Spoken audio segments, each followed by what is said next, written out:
Whoa, quiet down. And move that. Why is that? Jeez. Everything messed up today. Hey, hey. Okay, hey. Hello, hello? Hello? Okay, there we are.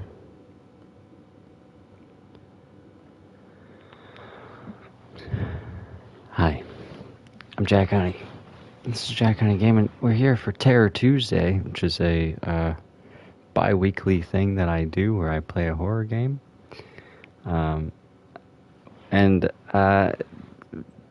it's February 11th, so Valentine's Day is in a few days, and I thought I'd try this game here. I got it for free, and I thought it was strange because it doesn't look very terrifying, but the short description of it said, "Write poems for your crush and experience the terror of school romance," which sounds like a joke, but I thought even if it was a joke, it could be fun to do for Terror Tuesday. But then it also says, enter the #1 psychological horror experience, and it's rated at M for mature, for blood, strong language, suggestive themes, and violence.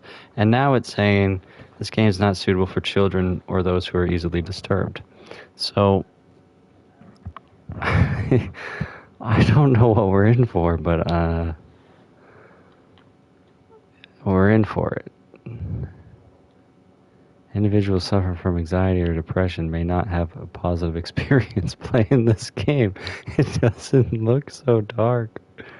But, I don't know. Would you like to review detailed content warnings, which contain spoilers? Oh, absolutely not. No. Alternatively, in-game content warnings can be enabled in the settings menu at any time. No. No. By playing Doki... I think it's called Doki Doki Literature Club. I don't really know. You agree that you have noted the game's age rating in your region and you consent to your exposure of highly disturbing content? Outlast didn't say any of this. So, here we go. If this isn't horrible, maybe I can share some high school dating horror stories of my own. Okay. So what settings look like? Because I typically like to turn down the music a little bit so it doesn't drown me out. I'm kind of a soft-spoken dude. I don't know about all that other stuff, though. We'll just keep that. Alright. New game. Please enter your name.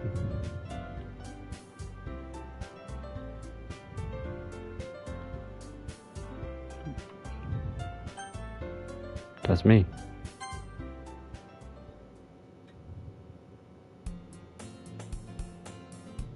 Hey. Okay, it's saying skip. I don't want to skip though. How do I just... Or is it not giving me the... I see an annoying girl running toward me from the distance, waving her arms in the air like she's totally oblivious to any attention she might draw to herself. That girl is Sayori, my neighbor and good friend since we were children. You know, the kind of friend you'd never see yourself making today, but it just kind of works out because you've known each other for so long? Yeah, I get that. That makes sense. We used to walk to school together on days like this, but starting around high school, she would oversleep more and more frequently, and I would get tired of waiting up. But if she's going to chase after me like this, I almost feel better off running away. However, I just sigh and idle in front of the crosswalk and let Sayori catch up to me. I don't know how you're supposed to read that. I don't know what sound she's making. I overslept again. But I caught you this time. Maybe, but only because I decided to stop and wait for you. You say that like you were thinking about ignoring me. That's mean, Jack Honey. Everybody's gonna call me by my full name at all times. I'm that guy. Well, if people stare at you for acting weird, then I don't want them to think we're a couple or something. Fine. But you did wait for me after all. I guess you don't have it in you to be mean even if you want to. Whatever you say, Sayori. I'm not sure if I'm saying the names right. That's warning for this whole game. I won't know. We cross the street together and make our way to school. As we draw near, the streets become increasingly speckled with other students making their daily commute. By the way, Jack, honey, have you decided on a club to join yet? A club? I told you already, I'm really not interested in joining any clubs. I haven't been looking either. That's not true. You told me you would join a club this year. Did I? I'm sure it's possible that I did in one of our many conversations where I dismissively go along with whatever she's going on about. Sayori likes to worry a little too much about me when I'm perfectly content just getting by on the average while spending my free time on games and anime. Oh shit, this is getting too real. Uh-huh. I was talking about how I'm worried that you won't learn how to socialize or have any skills before college. Your happiness is really important to me, you know? And I know you're happy now, but I'd die at the thought of you becoming a NEET in a few years because you're not used to the real world. I don't know what a NEET is. But, we'll see. You trust me, right? Don't make me keep worrying about you. Alright, alright. I'll look at a few clubs if it makes you happy. No promises, though. Will you at least promise me you'll try a little? Yeah, I guess I'll promise you that. Yay! Why do I let myself get lectured by such a carefree girl? More than that, I'm surprised I even let myself relent to her. I guess seeing her worry so much about me makes me want to ease her mind at least a little bit, even if she does exaggerate everything inside of her head. Oh, green screen. The school day is as ordinary as ever, and it's over before I know it. After I pack up my things, I stare blankly at the wall, looking for an ounce of motivation. Clubs. Sayori wants me to check out some clubs. I guess I have no choice but to start with the anime club. Hello? Sayori. Sayori must have come into the classroom while I was spacing out. I look around and realize that I'm the only one left in the classroom. I thought I'd catch you coming out of the classroom, but I saw you just sitting here and spacing out, so I came in. Honestly, you're even worse than me sometimes. I'm impressed. You don't need to wait up for me if it's going to make you late for your own club. Well, I thought you might need some encouragement, so I thought, you know... Know what? Well, that you could come to my club. Sayori. Yeah? There's no way I'm going to your club. Meanie. Sayori is vice president of the literature club. Not that I was ever aware that she had any interest in literature. In fact, I'm 99% sure she only did it because she thought it would be fun to help start a new club. Since she was the first one to show interest after the one who proposed the club, she inherited the title vice president. That said, my interest in literature is guaranteed to be even less. Yeah, I'm going to the anime club. Come on, please. Why do you care so much anyway? Well, I kind of told the club yesterday I would bring in a new member. And Natsuki made cupcakes and everything. Don't make promises you can't keep. I can't tell if Sayori is really that much of an airhead, or if she's cunning as to have planned all of this out. I let out a long sigh. Fine, I'll stop by for a cupcake, okay? Yes, let's go. I didn't know I was going to be reading this much. I apologize to anybody who doesn't like to hear my voice. And thus today marks the day I sold my soul for a cupcake. I dejectedly follow Sayori across the school and upstairs, the section of the school I rarely visit. Sayori, full of energy, swings open the classroom door. I also need water. Everyone, the new member is here.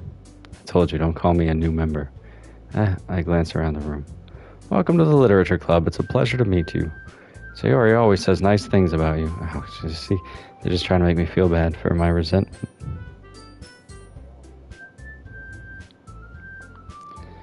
Seriously, you brought a boy? Way to kill the atmosphere.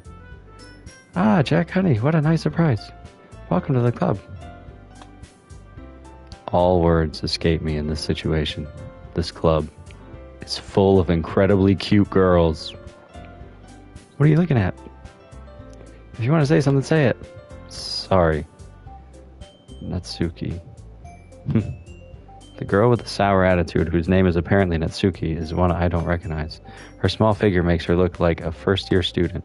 She is also the one who made cupcakes, according to Sayori. You can just ignore her when she gets moody. Sayori says that quietly into my ear, then turns back toward the other girls. Anyway, this is Natsuki, always full of energy, and this is Yuri, the smartest in the club. Don't say things like that.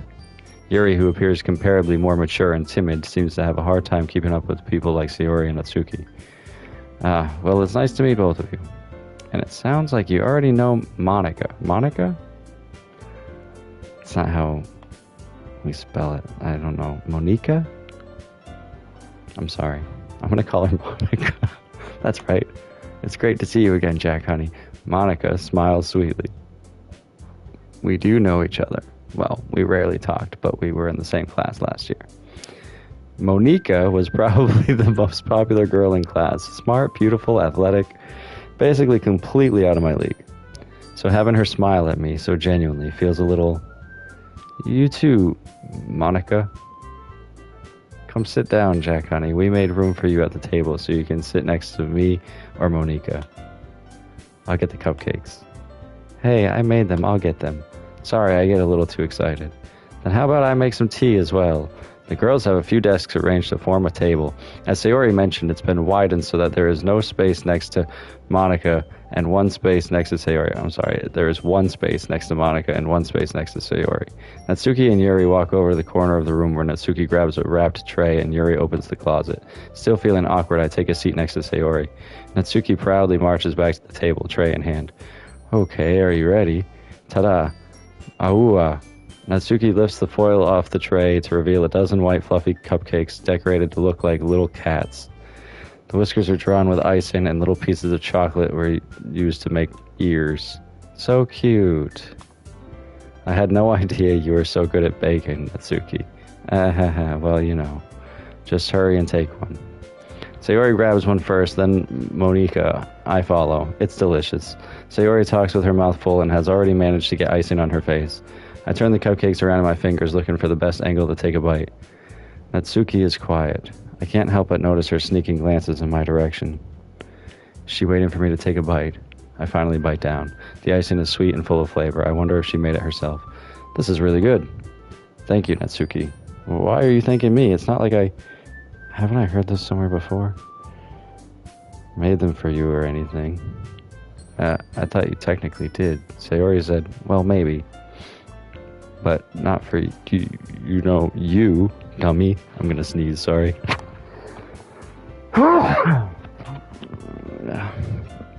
Alright. I gave up on Natsuki's weird logic and dismissed the conversation. Yuri returns to the table carrying a tea set. She carefully places a teacup in front of each of us before setting down the teapot next to the cupcake tray. You keep a whole tea set in this classroom? Don't worry, the teachers gave us permission. After all, doesn't a hot cup of tea help you enjoy a good book? I guess. Don't let yourself get intimidated. Yuri's just trying to impress you. That's not it. Insulted, Yuri looks away. I meant that, I believe you. Well, tea and reading might not be a pastime for me, but I at least enjoy tea. I'm glad. Yuri faintly smiles to herself in relief. Monica raises an eyebrow, then smiles at me. So what made you consider the literature club? I was afraid of this question. Something tells me I should tell Monica that I was practically dragged here by Sayori. Well, I haven't joined any clubs yet, and Sayori seemed really happy here, so... That's okay, don't be embarrassed. We'll make sure you feel right at home, okay? As president of the literature club, it's my duty to make the club fun and exciting for everyone. Monica, I'm surprised. How come you decided to start your own club? You could probably be a board member for any of the major clubs. Weren't you leader of the debate club last year? Well, to be honest, I can't stand all the politics around the major clubs. It feels like nothing but arguing about the budget and publicity and how to prepare for events. I'd much rather take something I personally enjoy and make something special out of it. And if it encourages others to get into literature, then I'm fulfilling that dream. Monica really is a great leader. Yuri also nods in agreement. Then I'm surprised there aren't more people in the club yet. It must be hard to start a new club. You could put it that way. Not many people are very interested in putting out all the effort to start something brand new. Hello, Corey's Animations. Especially when it's something that doesn't grab your attention like literature. You have to work hard to convince people that you're both fun and worthwhile. But it makes school events like the festival that much more important. I'm confident that we can already grow this club before we graduate. Right, everyone? Yeah! We'll do our best. You know it. Everyone enthusiastically agrees. Such different girls, all interested in the same goal. Monica? What did I say last time? Monica or Monica? No, I think we're on Monica now. Must have worked really hard to just find these three. Maybe that's why they were all so delighted by the idea of a new member joining. Though I still don't really know if I can keep up with their level of enthusiasm about literature. So, Jack, honey, what kinds of things do you like to read? Well, considering how little I've read these past few years, I don't really have a good way of answering that. Manga. I mutter quietly to myself, half joking. Natsuki's head suddenly perks up. It looks like she wants to say something, but she keeps quiet. Not much of a reader, I guess. Well, that can change. What am I saying? I spoke without thinking after seeing Yuri's sad smile. Anyway, what about you, Yuri? Well, let's see. Yuri traces the rim of her teacup with her finger. My favorites are usually novels that build deep and complex fantasy worlds. The level of creativity and craftsmanship behind them is amazing to me. And telling a good story in such a foreign world is equally impressive. Yuri goes on, clearly passionate about her reading. She seems so reserved and timid since the moment I walked in, but it's obvious by the way her eyes light up that she finds her comfort in the world of books, not people. But you know, I like a lot of things. Stories with deep psychological elements usually immerse me as well. Isn't it amazing how a writer can so deliberately take advantage of your own lack of imagination to completely throw you for a loop? Anyway, I've been reading a lot of horror lately. I read a horror book once. I desperately grasp something I can relate to at the minimal level. At this rate, Yuri might as well be having a conversation with a rock. Really? I wouldn't have expected that, Yuri. For someone as gentle as you. I guess you could say that, but if a story makes me think or takes me to another world, then I really can't put it down. Surreal horror is often very successful at changing the way you look at the world, if only for a brief moment. I feel like this is some I hate horror. I can't express my thoughts because I have to keep reading. Oh, why's that? Well, Natsuki's eyes dart over to me for a split second. Never mind. That's right, you usually like to write about cute things, don't you, Natsuki? What? What gives you that idea? You left a piece of scrap paper behind last club meeting. It looked like you were working on a poem called Don't Say It Out Loud. And give that back. Fine. Your cupcakes, your poems. Everything you do is just as cute as you are. Sayori sidles up behind Natsuki and puts her hands on her shoulders. Not cute. Natsuki, you write your own poems? Well, I guess sometimes. Why do you care? I think that's impressive. Why don't you share them sometime? No. Natsuki averts her eyes. You wouldn't like them. Not a very confident writer yet. I understand how Natsuki feels. Sharing that level of writing takes more than just confidence. The truest form of writing is writing to oneself. You must be willing to open up to your readers, exposing your vulnerabilities and showing even the deepest reaches of your heart. Do you have writing experience too, Yuri? Maybe if you share some of your work, you can set an example and help Natsuki feel comfortable enough to share hers. I guess it's the same for Yuri. I wanted to read everyone's poems. We all sit in silence for a moment. Okay, I have an idea, everyone. Natsuki and Yuri look quizzically at Monica. Let's all go home and write a poem of our own. I think I double used Monica. Then next time we meet, we'll all share them with each other. That way everyone is even. Yeah, let's do it. Plus, now that we have a new member, I think it will help us all get a little more comfortable with each other and strengthen the bond of the club. Isn't that right, Jack, honey? Monica smiles warmly at me once again. Hold on, there's still one problem. What's that? Now that we're back to the original topic of me joining the club, I bluntly come forth with what's been on my mind the entire time. I never said I would join this club. Sayori may have convinced me to stop by, but I never made any decision. I still have other clubs to look at, and, I lose my train of thought. All 4 girls stare back at me with dejected eyes. What? I'm sorry, I thought. Jack, honey. You all... I'm defenseless against these girls. How am I supposed to make a clear-headed decision when it's like this? That is, if writing poems is the price I need to pay in order to spend every day with these beautiful girls. Right. Okay, I've decided then. I'll join the literature club. One by one, the girl's eyes light up. Yes, I'm so happy. Sayori wraps her arms around me, jumping up and down. Hey, you really did scare me for a moment. If you really just came for the cupcakes, I would be super pissed. And that makes it official. Welcome to the literature club. Ah, thanks, I guess. Okay, everyone, I think with that, we can officially end today's meeting on a good note. Everyone, remember tonight's assignment. Write a poem to bring to the next meeting so we can all share. Monica looks over at me once more. Jack, honey, I look forward to seeing how you express yourself. Yeah. Can I really impress the class star, Monica, with my mediocre writing skills? I already feel the anxiety welling up inside me. That sounds poetic. Meanwhile, the girls continue to chit-chat as Yuri and Atsuki clean up their food. Hey, Jack, honey, since we're already here, do you want to walk home together? That's right, Sayori and I never walk home together anymore because she always stayed after school for clubs. Sure, might as well. Yay. With that, the two of us depart to the club room and make our way home. The whole way, my mind wanders back and forth between the 4 girls. It says, like, I have all these options down here, but I can't actually interact with any of them. Sayori, Natsuki, Yuri, and of course, Monica. Will I really be happy spending every day after school in a literature club? Perhaps I'll have the chance to grow closer to one of these girls. All right, I'll just need to make the most of my circumstances, and I'm sure good fortune will find me.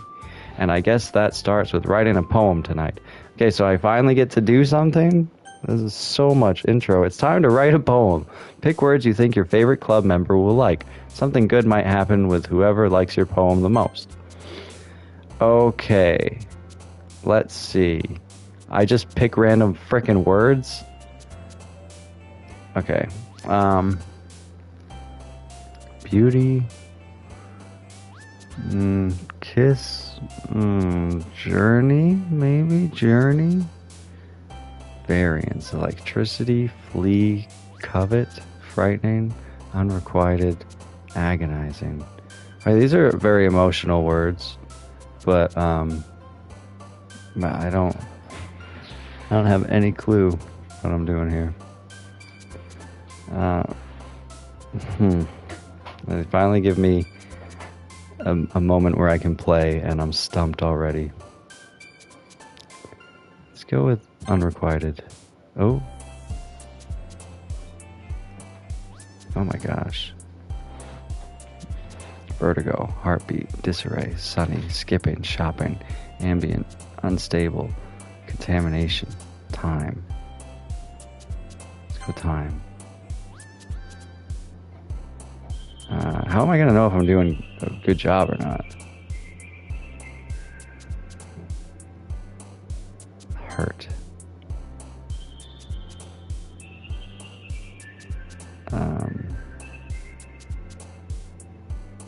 What's wrong with me? Why am I picking the words I'm picking?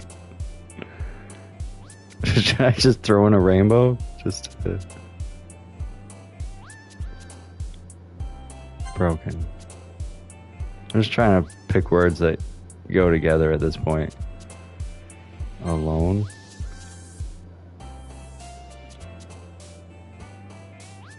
How many words am I supposed to pick? 20? That's crazy.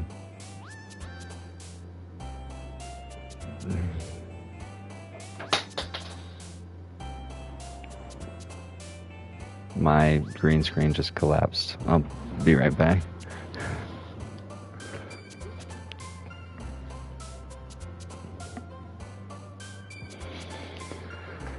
Okay, I picked alone, and I like that disown rhymes, but I can't assume that I'm gonna rhyme them, can I? So I guess maybe misery. I don't really want to write this depressing ass poem that I've accidentally fallen into here. Well, let's go with disown. And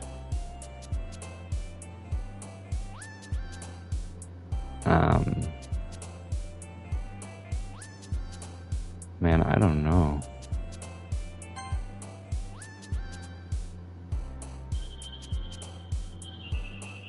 I'm just supposed to pick words. This is so much pressure. Everybody's watching.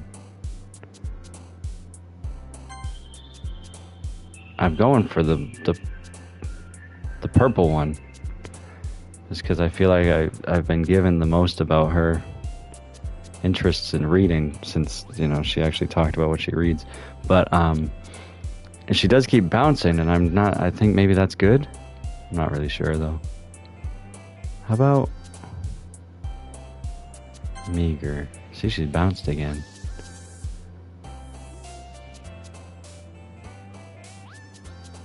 Oh.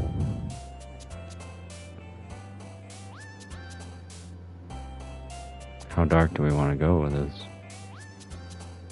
Let's go with after image. And melancholy. And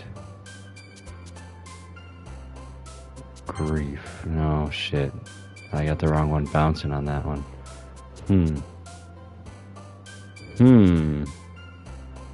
try anxiety. Okay, she's bouncing again. So I got this one bounced for the melancholy. So I do think that, like, whoever bounces is, like, who the word appeals to. And I should have been paying closer attention to that. Let's try secretive. And I don't know what Doki Doki means. Just out of curiosity, maybe I'll see who hops for it. Okay, the pink one. Interesting. You might give me some kind of idea of what that's about. How about we go with promise? Yeah, that's what I thought. I shouldn't have done that.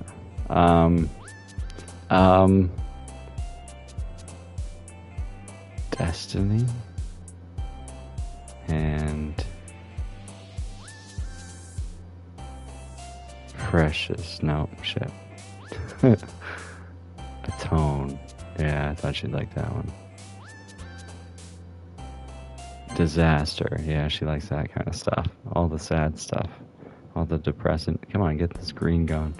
Okay, so that wasn't great. I know I didn't write a perfect poem because I think that's like the idea is you're supposed to write a perfect poem for each of the, like, I looked at the trophy list. It said write a perfect poem for each of the girls.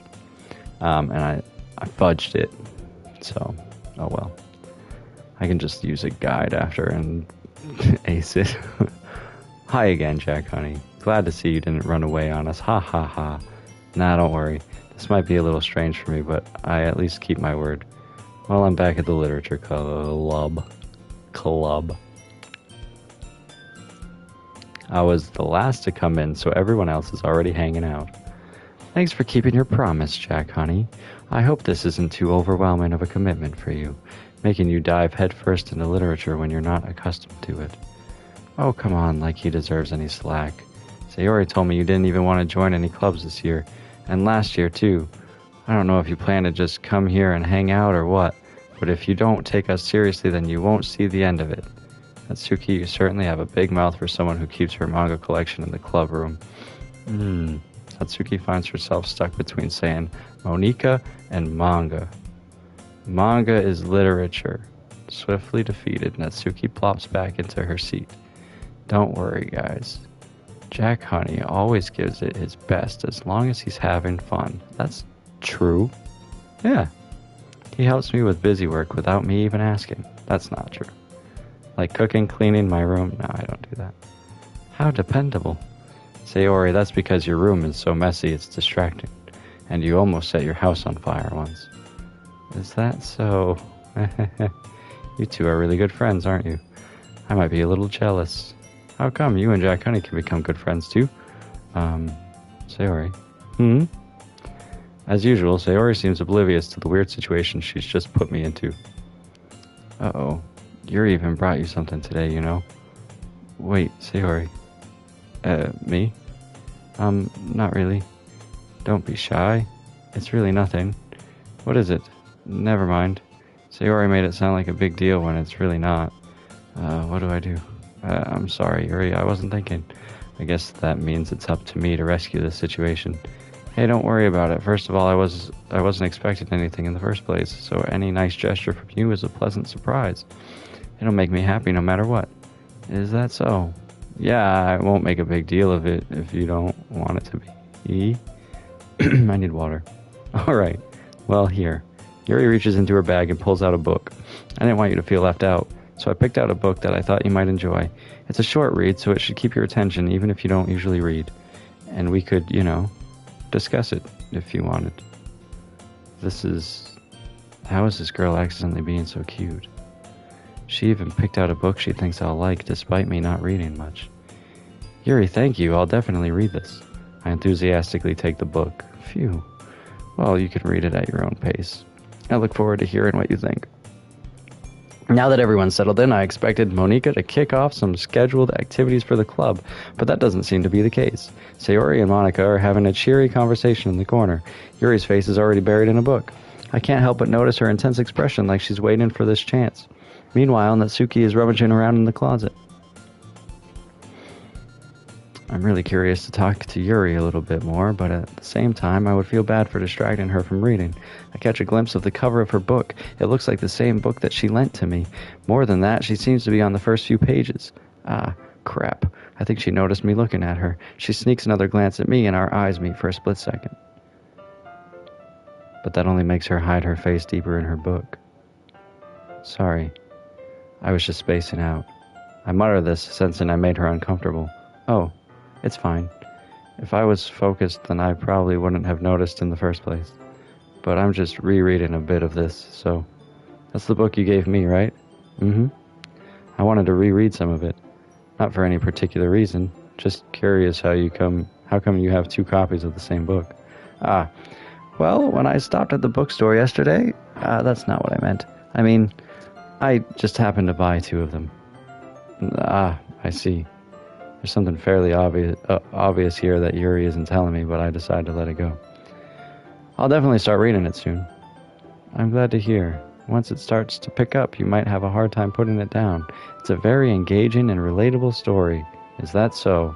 What's it about, anyway? Well, Yuri closes the book and scans her eyes over the back. The book is titled Portrait of Markov. There's an ominous-looking eye symbol on the front cover. Alright. I just wanted to make sure I don't accidentally give anything away.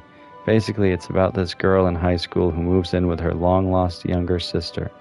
But as soon as she does so, her life gets really strange. She gets targeted by these people who escaped from a human experiment prison. And while her life is in danger, she needs to desperately choose who to trust. No matter what she does, she ends up destroying most of her relationships and her life starts to fall apart. That's kind of dark, isn't it? Yuri made it sound like it was going to be a nice story, so that dark turn came from nowhere. Yuri gently giggles all of a sudden. Are you not a fan of that sort of thing, Jack Honey? No, it's not that. I mean, I can definitely enjoy these kinds of stories, so don't worry. I hope so. Yeah, I totally forgot that Yuri is into those things. She's so shy and reclusive on the outside, but her mind seems to be completely different. It's just that those kinds of stories... They challenge you to look at life from a strange new perspective, when horrible things happen not just because someone wants to be evil, but because they have their own goals or their own philosophy that they believe in. And suddenly, when you thought you related to the protagonist, they're made out to be the naive one for letting their one-sided morals interfere with the villain's plans. I'm rambling, aren't I? Not again. I'm sorry. Hey, don't apologize. I haven't lost interest or anything. Well, I guess it's alright then, but I feel like I should let you know that I have this problem. When I let things like books and writing fill my thoughts, I kind of forget to pay attention to other people. So I'm sorry if I end up saying something strange. And please stop me if I start talking too much. I really don't think you need to worry. That just means you're passionate about reading. The least I can do is listen. It's a literature club, after all. That's true. In fact, I might as well get started reading it, right? You don't have to. What are you saying? Just a moment ago you said you were looking forward to it. Let me just get the book. I quickly retrieved the book that I had put into my bag. Alright. It's fine if I sit here, right? I slip into the seat next to Yuri's. Yeah. Are you sure? You seem a little apprehensive. I'm sorry. It's not that I don't want you to. It's just something I'm not very used to. That is, reading in company with someone. I see. Well, just tell me if I end up distracting you or anything. Alright. I open the book and start the prologue. I soon understand what Yuri means about reading in company. It's as if I can feel her presence over my shoulder as I read. It's not a particularly bad thing. Maybe a little distracting, but the feeling is somewhat comforting. Yuri is in the corner of my eye. I realize that she's not actually looking at her own book. I glance over. It looks like she's reading from my book instead. Sorry. I was just... Yuri, you really apologize a lot, don't you? I do? I don't really mean to. Sorry. I mean... Hahaha. Here, this should work, right? I slide my desk until it's up against Yuri's, then hold my book more between the two of them. I have to say them. Anyway. I suppose so. Yuri timidly closes her own copy. Once we each lean in a little bit, our shoulders are almost touching. Getting spicy. It feels like my left arm is in the way, so instead I use my right hand to hold the book open. I guess that makes it kind of difficult to turn the page. Here. Yuri takes her left arm and holds the left side of the book between her thumb and forefinger. I do the same with my right arm on the right side of the book. That way, I turn a page and Yuri slides it under her thumb after it flips to her side. But in holding it like this, we're huddled even closer together than before. It's actually kind of distracting me. It's as if I can feel the warmth of Yuri's face, and she's in the corner of my vision. Are you ready? To turn the page. Sorry. I think I got a bit distracted for a second. I glance over at Yuri's face again, and our eyes meet. I don't know how I'll be able to keep up with her. That's okay. You're not as used to reading, right? I don't mind being patient if it takes you a bit longer. It's probably the least I can do, since you've been so patient with me. Ticky Nap Boy. Yeah, you're familiar with this game, huh? It's a mystery to me. Thanks. We continue reading. Yuri no longer asks me if I'm ready to turn the page. Instead, I just assume that she finishes the page before me, so I turn it by my own volition. We continue the first chapter in silence. Even so, turning each page almost feels like an intimate exchange. My thumb gently letting go of the page, letting it flutter over to her side as she catches it under her own thumb. Hey Yuri, this might be a silly thought, but the main character kind of reminds me of you a little bit. You think so? How does she? Well, I guess she's more blunt in a lot of ways, but she also second-guesses all of the things that she says and does. Like she's afraid she'll do something wrong. And it's not like I can see into your head or anything, but they're kind of reminiscent of some of your mannerisms. I see. Yuri remains silent for a moment. But Jack, that's probably a terrible thing to have in common with her. That's so embarrassing that you think that. Wait, I didn't mean it in a bad way or anything. Sorry, I really didn't know you were self-conscious about that sort of thing. I guess I more meant that it's kind of cute. What are you saying all of a sudden? Okay, everyone. I think it's about time we share today's poems with each other. We might not... I'm worried about the poem. We might not have enough time if we wait too long. Yuri exhales, spared from finishing her thought. Is that all right, Yuri? You look kind of down. I'm sorry if you haven't been looking forward to this. It's not. It's fine. Yuri releases her hand from the book, causing it to close on top of my thumb. Alright, I guess I'll do some more reading tonight. Or would you prefer I only read it with you? I guess I don't have too much of a preference either way. In that case, I'll read a little more tonight. It'll be more fun to read with you after it picks up a bit, you know? That's good reasoning. In that case, feel free to finish the first 2 chapters in your own time. All right. I stand up. I make a mental note of where I left off in the book, then slip it back into my bag. By the way, did you remember to write a poem last night? Yeah. My relaxation ends. I can't believe I agreed to do something so embarrassing. I couldn't really find much inspiration since I've never really done this before. Well, now that everyone's ready, why don't you find someone to share with? I can't wait. Sayori and Monica enthusiastically pull out their poems. Sayori's is on a wrinkled sheet of loose leaf torn from a spiraled notebook. I played it many times. Now I'm playing its mods. So, it's good then. I assume you find it to be good. Sayori's is on a wrinkled sheet of loose leaf torn. I already read that. On the other hand, Monica wrote hers in a composition notebook. I can already see Monica's pristine handwriting from where I sit.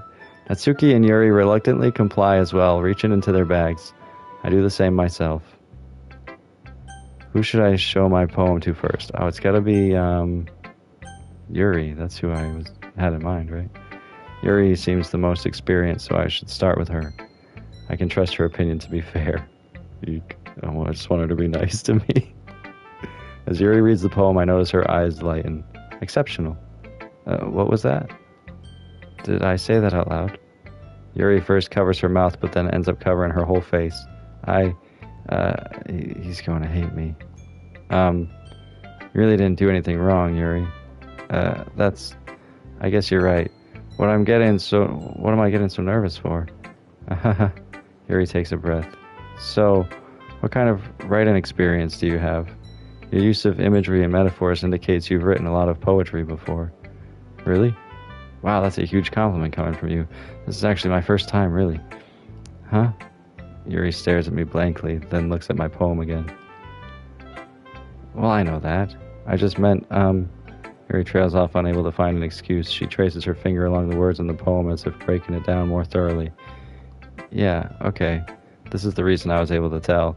It's just that there are specific writing habits that are usually typical of new writers, and having been through that myself, I kind of learned to pick up on them. I think the most noticeable thing I recognize in new writers is that they try to make their style very deliberate. In other words, they tend to pick a writing style separate from the topic matter, and they form-fit the two together. The end result is that both the style and the expressiveness are weakened. Once Yuri finds her train of thought, it's as if her demeanor totally changes. Her stammering is completely gone, and she sounds like an expert. Of course, that's not something you can be blamed for. There are so many different skills and techniques that go into writing even a simple poem. Not just finding them and building them, but getting them to work together is probably the most challenging part. It might take you some time, but it all comes with practice and learning by example and trying new things. I also hope that everyone else in the club gives you valuable feedback. Natsuki can be a little bit biased, though. Biased? How? Well, never mind. I shouldn't be talking about people like that. Sorry. It's fine. I'm not sure if Yuri is apologizing to herself, to me, or to Natsuki. Do you mind if I read your poem now? Please do. I'd love to share my thought process behind it. Yuri smiles dreamily as if there's a rare opportunity for her, which itself is kind of funny.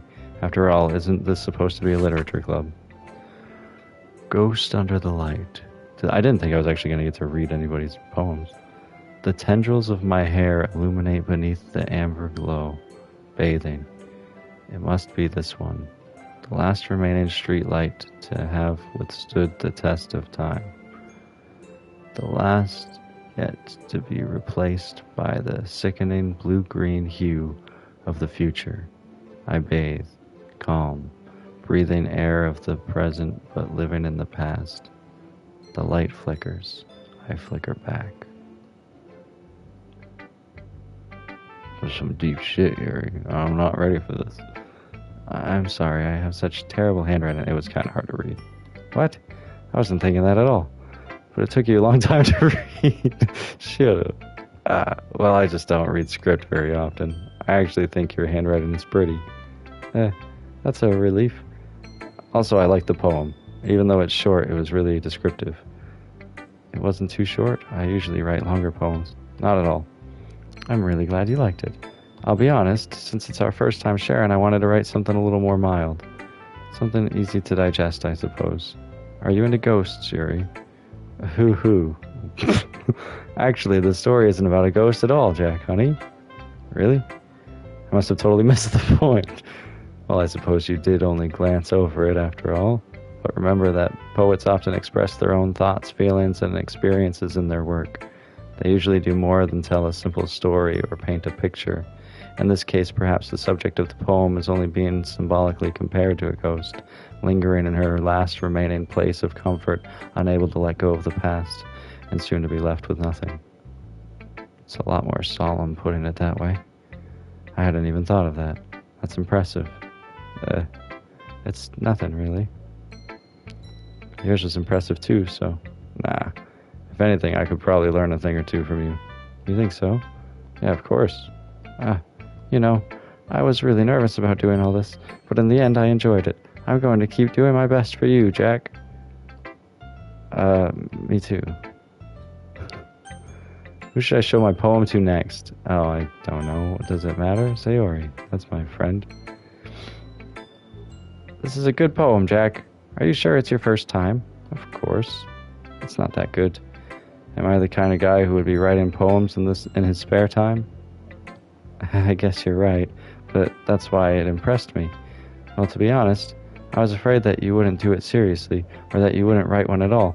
I'm really happy that you wrote one. It just reminds me of how you're really a part of the club now. Not to mention the fact that I'm standing in front of you in the club room. Well, of course, I'm not really into it yet, but that doesn't mean I'll break my promise. See? It's like I said before, Jack. Deep down, you're not selfish at all, you know? Trying new things like this for other people, that's something that only really good people do. Thanks, Sayori. I'm not sure if Sayori sees the full picture of my motive here.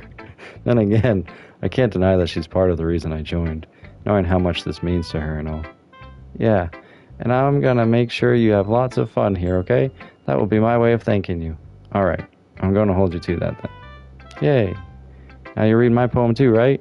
Don't worry, I'm really bad at this. We'll see about that.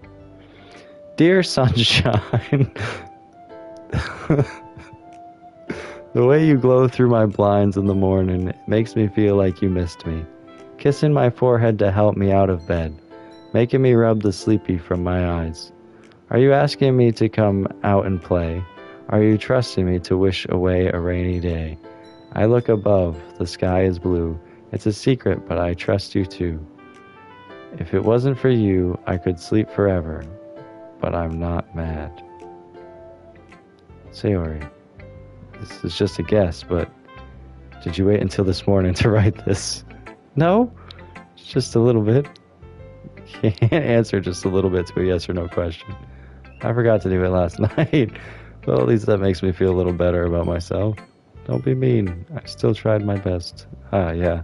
I didn't mean to say that it was a bad poem. It came out nice. Or how should I put it? It sounds just like you. Really? Yeah. Especially that last line. I made it eggs and toast. Even though you were late to school. It's bad to skip breakfast. I get all cranky. Well, I guess there's no point in arguing. Anyway, thanks for showing me. This was so much fun. Monika's the best. Yeah. But next time I won't forget. And I'm gonna write the best poem ever. Well, I guess I look forward to it. Who should I show next? Natsuki. Jack, if you're not going to take this club seriously, then go home. What? Harsh.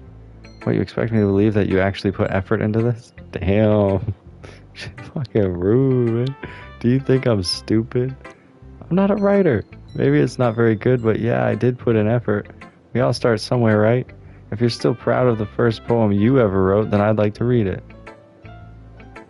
Painful to think about? Fine. Well, sorry. You'll get better anyway.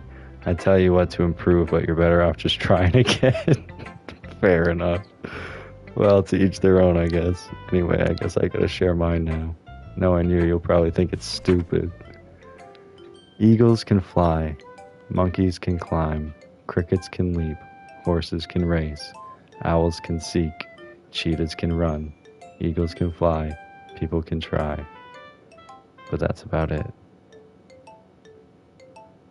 She got me at the end there. Damn. Damn. What the Yeah, I told you that you weren't gonna like it. I like it. What? Just be honest. I am. Why are you so convinced that I wouldn't like it? Well, because everyone in high school thinks that writing has to be all sophisticated and stuff, so people don't even take my writing seriously. But isn't the point of poems for people to express themselves? Your writing style wouldn't make your message any less valid. Yes, exactly. I like when it's easy to read, but it hits you hard. Like in this poem. Seeing everyone around you do great things can be really disheartening. So I decided to write about it. Yeah, I understand. But the other nice thing about simple writing is that it puts more weight on the wordplay. Like I set up for a rhyme at the end, but then made it fall flat on purpose. It helps bring out the feeling in the last line. So you did. I guess more went into it than I realized. That's what it means to be a pro. I'm glad you learned something. Didn't expect that from the youngest one here, did you? Yeah, I guess not. I decided to humor her with that last comment. I don't really care how old everyone is, but if Mitsuki is feeling proud, then I won't take that away from her. Okay, now Monica.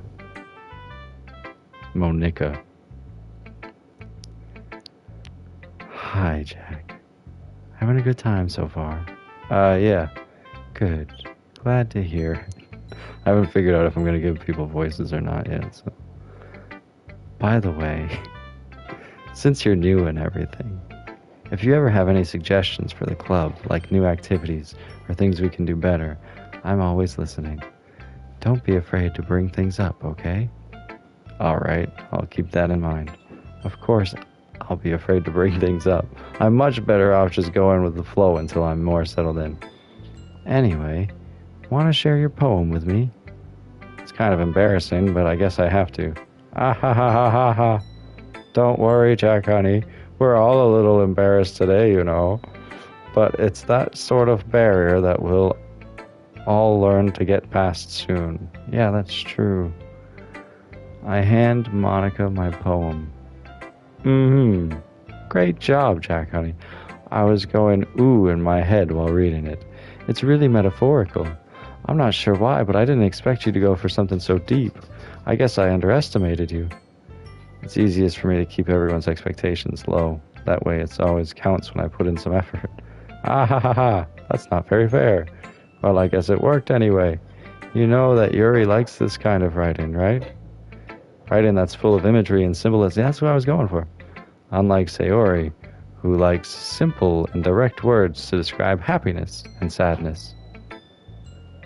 Noted. Simple and direct for Sayori. Yuri likes it when readers are left to derive their own meaning out of it. It's very challenging to write like that effectively, both allowing people to get something out of it just by feel, or letting them deeply analyze all the nuances. It can take years of practice, which I'm assuming Yuri has at this point. I never really asked, though. I'm sure I'm nowhere near her level yet. Don't worry so much about that. You do your own thing. Just keep exploring and learn by trying new things. I'm sure I'll end up trying different things a lot. It could take a while before I feel comfortable doing this. That's okay. I'd love to see you try new things. That's the best way to find the kind of style that suits you. Everyone else might be a little bit biased toward their own kinds of styles, but I'll always help you find what suits you the most. So don't force yourself to write the way everyone else wants you to write. It's not like you have to worry about impressing them or anything. Ah ha ha ha. Ah ha ha ha ha. Anyway, do you want to read my poem now? Don't worry, I'm not very good. You sound pretty confident for someone who claims to not be very good. Well, that's because I have to sound confident. That doesn't mean I always feel that way, you know. I see. Well, let's read it then. Hole in wall. I'll have to scroll for this one. Oh, you know what? I probably had to scroll for Sayori. I forget her name. I probably had to scroll for hers too. It looked like it was cut off at the bottom, but I didn't realize it. Oh well. Anyway, hole in wall. It couldn't have been me. See the direction the spackle protrudes. A noisy neighbor, an angry boyfriend, I'll never know. I wasn't home. I peer inside for a clue. No, I can't see. I reel, blind, like a film left out in the sun. But it's too late. My retina's already scorched with a permanent copy of the meaningless image. It's just a little hole. It wasn't too bright. It was too deep, stretching forever into everything. A hole of infinite choices. I realize now that I wasn't looking in. I was looking out, and he on the other side was looking in. That's kind of fucking terrifying. So, what do you think? It's very freeform, if that's what you call it. Sorry, I'm not really the right person to ask for feedback. Ah ha ha, it's okay. Yeah, that kind of style has gotten pretty popular nowadays. That is, a lot of poems have been putting emphasis on the timing between words and lines. When performed out loud, it can be really powerful. What was the inspiration behind this one? Well, I'm not sure if I know how to put it. I guess you could say that I had some kind of epiphany recently. It's been influencing my poems a bit. An epiphany. Yeah, something like that. I'm kind of nervous to talk about deep stuff like that because it's kind of coming on strongly. Maybe after everyone is better friends with each other. Anyway, here's Monika's writing tip of the day. Sometimes when you're writing a poem or a story, your brain gets too fixated on a specific point. If you try so hard to make it perfect, then you'll never make any progress. Just force yourself to get something down on the paper and tidy it up later. Another way to think about it is this. If you keep your pen in the same spot for too long, you'll just get a big dark puddle of ink. So just move your hand and go with the flow. That's my advice for today. Thanks for listening. Phew. I guess that's everyone. I glance around the room. That was a little more stressful than I anticipated. It's as if everyone has judged me for my mediocre writing abilities.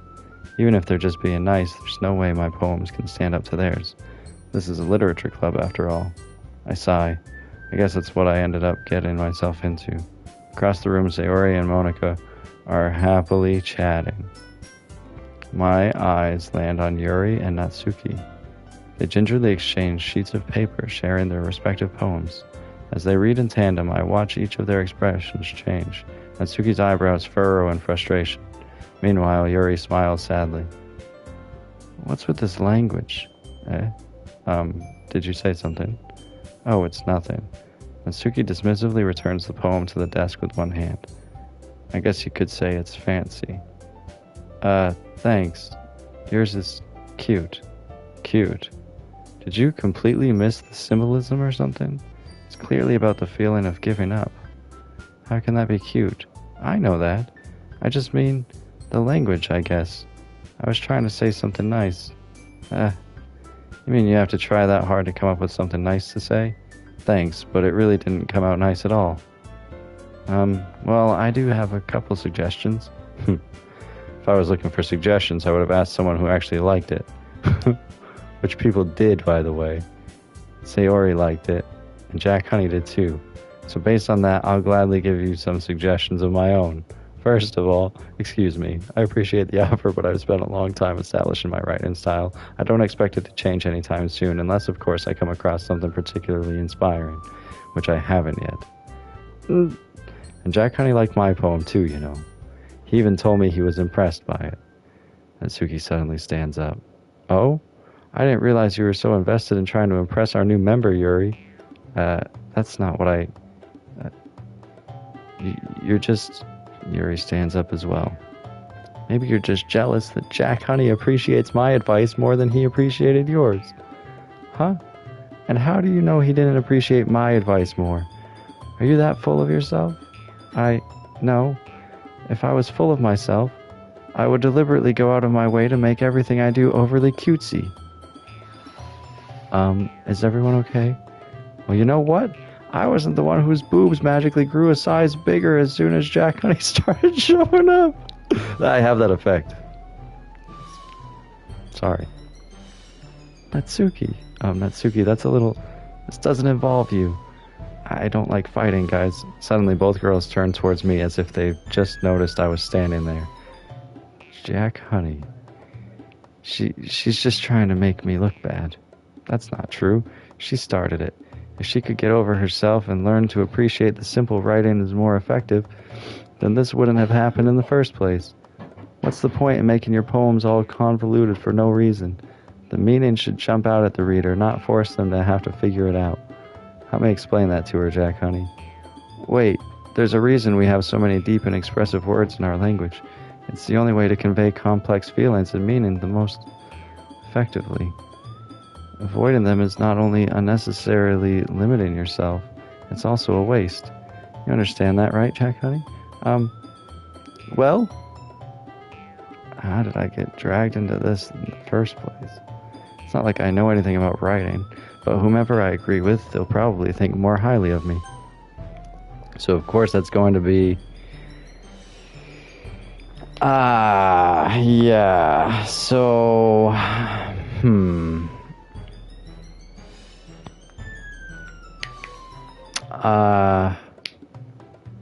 I think I'm just gonna have to ask Sayori for help. I don't like being put in the middle of this. I like Yuri better, but she kind of scares me too.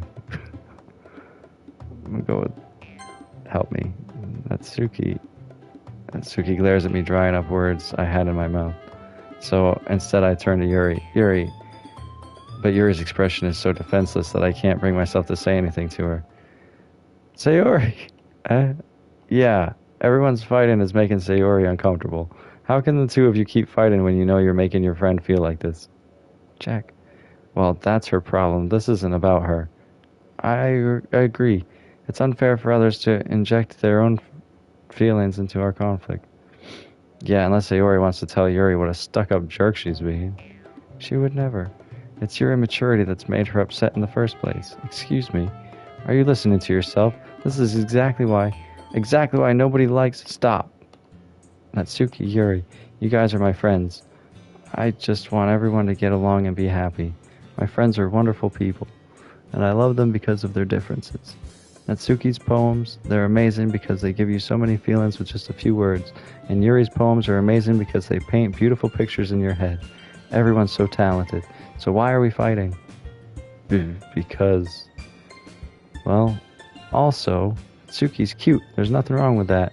And Yuri's boobs are the same as they always were. Big and beautiful. Sayori stands triumphantly.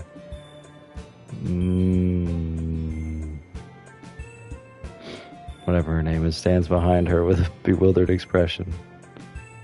I'll make some tea. Yuri rushes off. Natsuki sits down with a blank expression on her face, staring at nothing. So this is why Sayori is vice president. I whisper to Monica. She nods in return. To be honest, I might come off as a good leader, and I can organize things, but I'm not very good with people. I couldn't even bring myself to interject. As president, that's kind of embarrassing of me. Ha. Nah, it's not like I can blame you. I wasn't able to say anything either. Well, I guess that just means Sayori is amazing in her own ways, isn't she? You could say that. She might be an airhead, but sometimes it's weirdly suspicious that she knows exactly what she's doing. I see. Take good care of her, okay? I would hate to see her get herself hurt. That makes two of us. You can count on me. Monica. Have I done that one yet? No. Monica smiles sweetly at me, causing my stomach to knot. Such a genuine person really does make a good president, regardless of what she says. If only I could get the chance to talk to her a little more. Okay, everyone. It's just about time for us to leave. How did you all feel about sharing poems? It was a lot of fun. Well, I'd say it was worth it. It was alright. Well, mostly. Jack, how about you? Yeah, I'd say the same. It was a neat thing to talk about with everyone.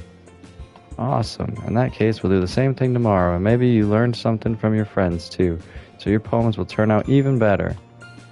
I think to myself, I did learn a little more about the kinds of poems everyone likes. With any luck, that means I can at least do a better job impressing those I want to impress. I nod to myself with newfound determination. Jack, ready to walk home? Sure, let's go. Sayori beams at me. It truly has been a while since Sayori and I have spent this much time together. I can't really say I'm not enjoying it either. Okay, I think she might be the easiest one to make a poem for. Sayori, about what happened earlier. What do you mean? You know, between Yuri and Natsuki, does that kind of thing happen often? No, no, no. That really is the first time I've seen them fight like that. I promise they're both wonderful people. You don't hate them, do you? No, I don't hate them. I just wanted your opinion, that's all. I can see why they'd make good friends with you. Phew. You know, Jack, it's nice that I get to spend time with you in the club, but I think seeing you get along with everyone is what makes me the happiest. And I think everyone really likes you too. That's... Every day is going to be so much fun. Sigh. Looks like Sayori still hasn't caught on to the kind of situation I'm in. Sure, being friends with everyone is nice, but does it really need to stop there? We'll just have to see what the future holds, Sayori. I pat Sayori on the shoulder. I said that more to myself than to her, but it's easy to use Sayori as an internal monologue sometimes. Okay, yeah, let's do this. Alright.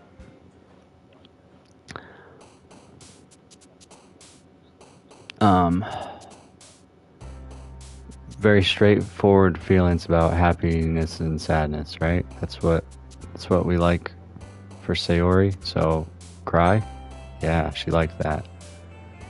How about sadness? Yeah, she likes that too. How about... Yikes.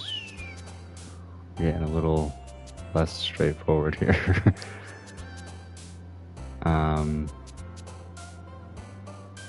What? I just wanted feelings. They're giving me stuff that's not feelings.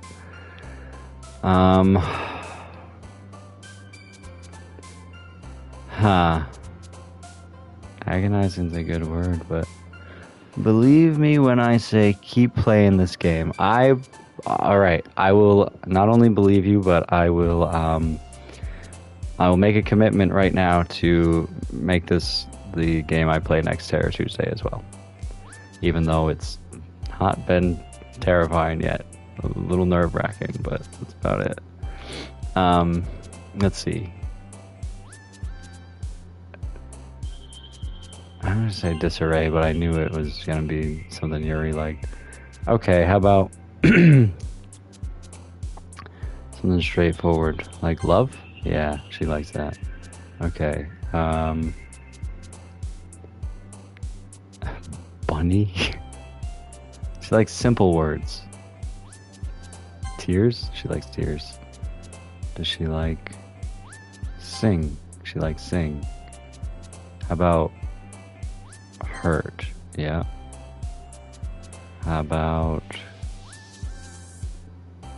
silly? Yeah.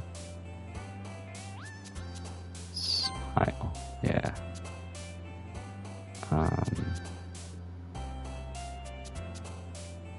What the hell? I don't know. I mean, I don't see a feeling here, but it's a simple. Okay, she liked that one. Damn it.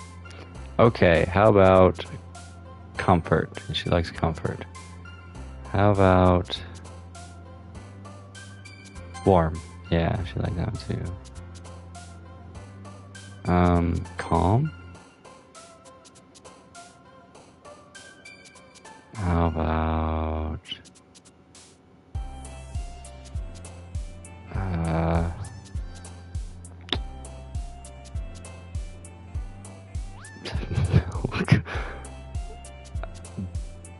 time? Yeah, that's a Yuri thing. Yuri likes time. That's what I thought. Cheer. Okay.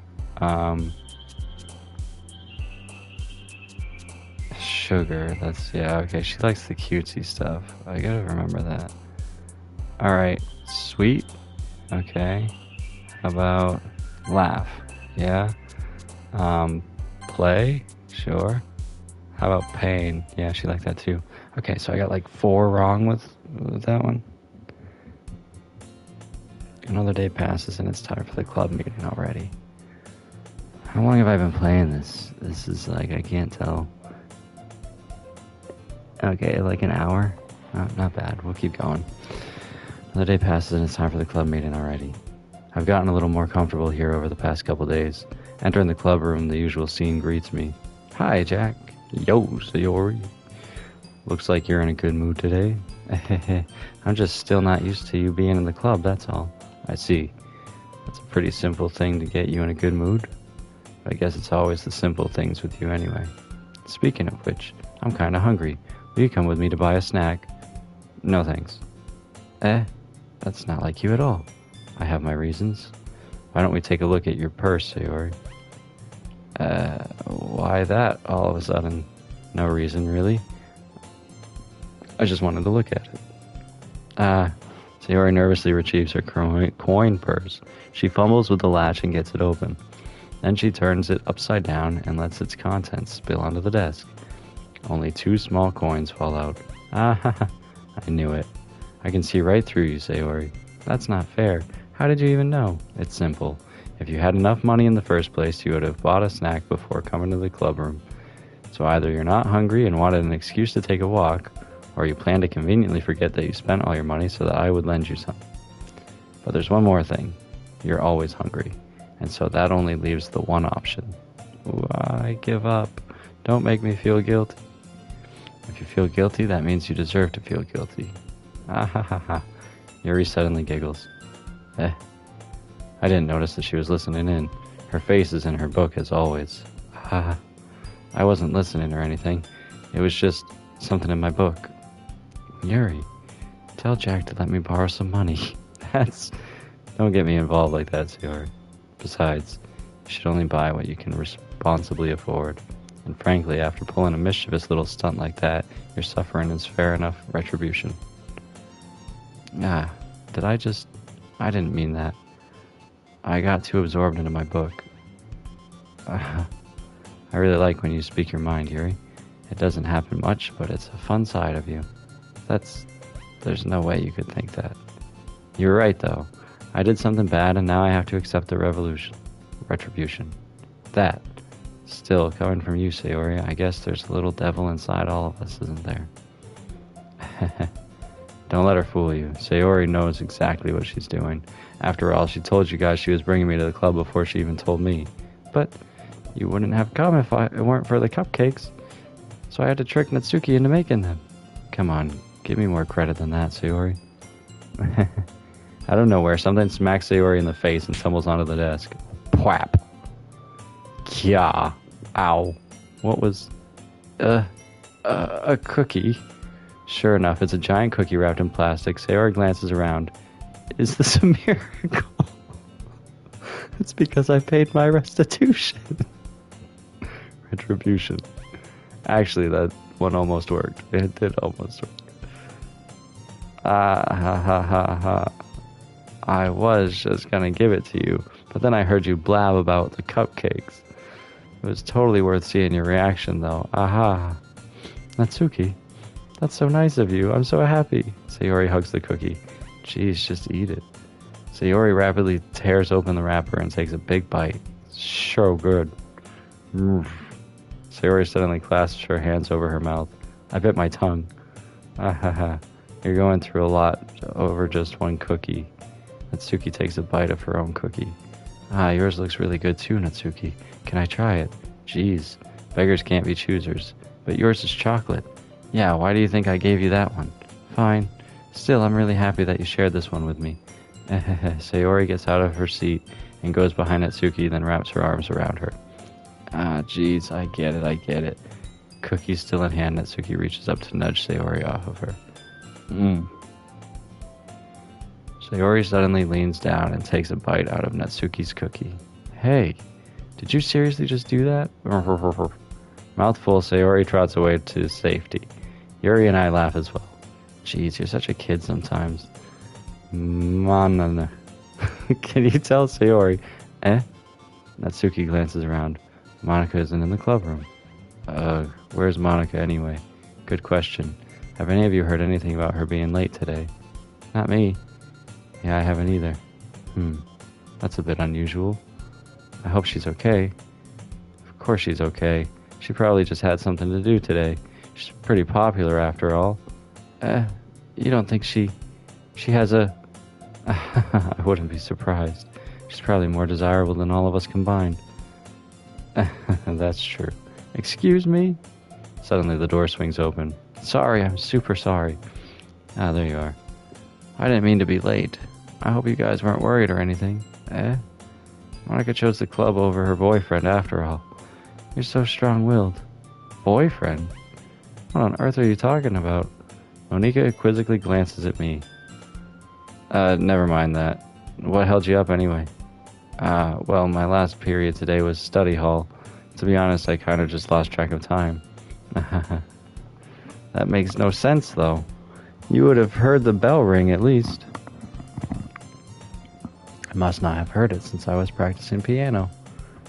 Piano? I wasn't aware you played music as well, Monica. I don't really. I kind of just started recently. I've always wanted to learn piano. That's so cool.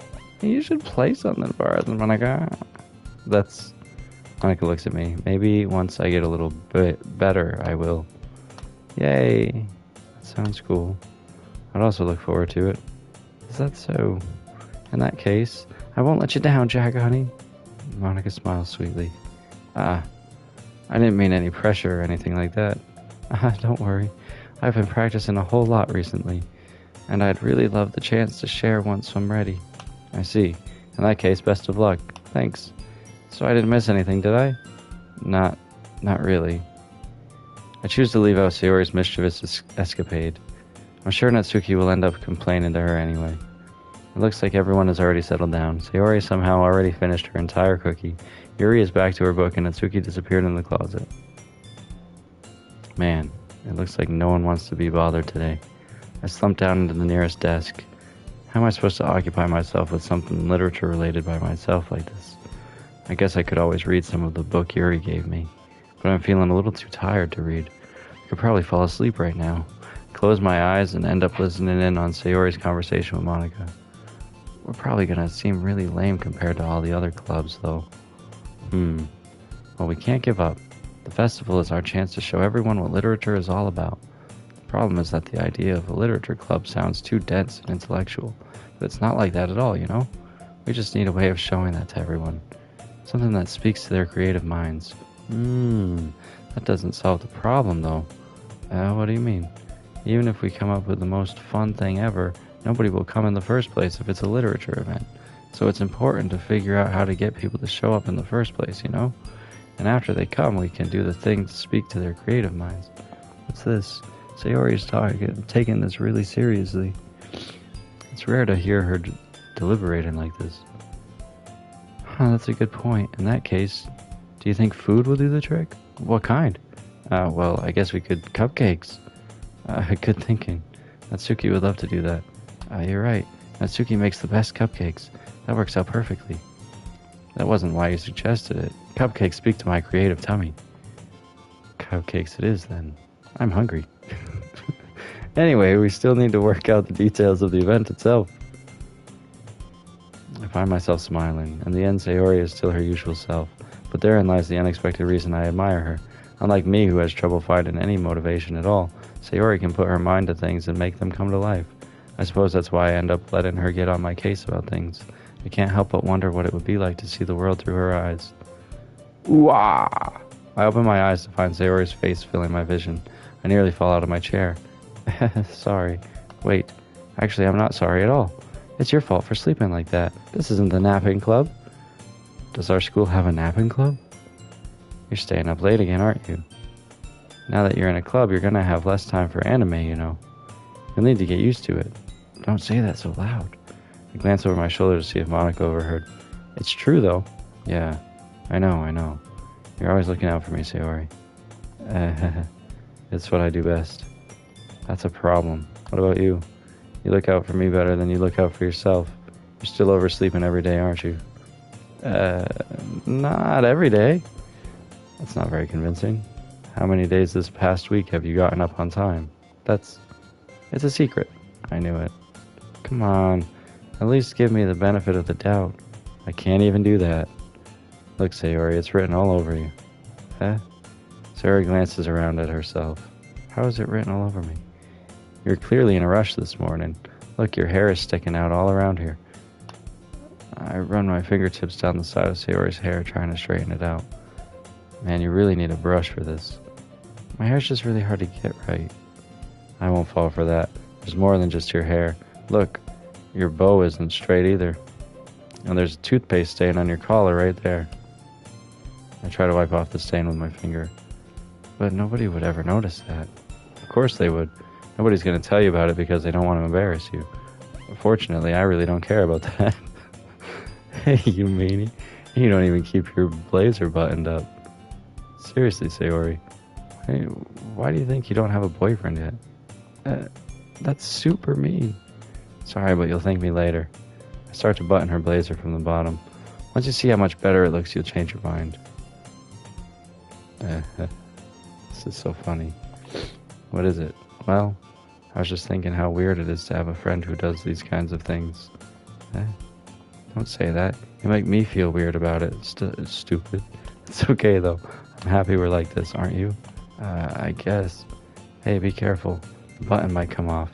Why is this one so hard to close? I struggle to fully close the button near her chest. Does this thing even fit you properly? It did when I bought it. Sigh. If you ever buttoned it, you would have noticed sooner that it doesn't fit you anymore. You're from friends. Even though spelled with a K, it's still Monica. Alright. What are you smiling about? It means my boobs got bigger again. Don't say that out loud. Anyway, you look much better now, so, why does it feel strange to see Sayori's blazer buttoned up like that?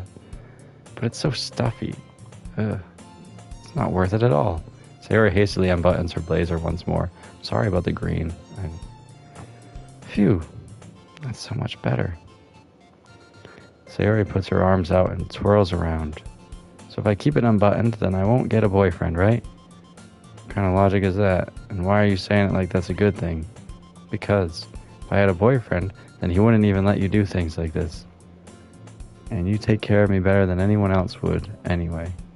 So that's why I'm keeping it unbuttoned. Stop saying all these embarrassing things. I didn't say anything embarrassing. Jeez. Well, anyway, just focus on trying to wake up a little earlier. Only if you focus on going to bed earlier. Fine, it's a deal. I guess we really are better at taking care of each other than we are at taking care of ourselves. Yeah, I guess so, huh? So maybe you should come wake me up in the morning. You're doing it again, Sayori. Oh, but I was joking that time. Man, it's impossible to tell with you sometimes. Okay, everyone. Monica suddenly calls out, why don't we share the poems we wrote now? Yay! Jack, honey, I can't wait to read yours. Yeah, same. I fail to sound enthusiastic, but Sayori still trots away to retrieve her poem. Sayori. Oh my goodness, this is so good, Jack, honey. I love it, especially after yesterday's poem. Ugh. You're too honest sometimes, Sayori. No, but really, I want to put this on my wall. Can I?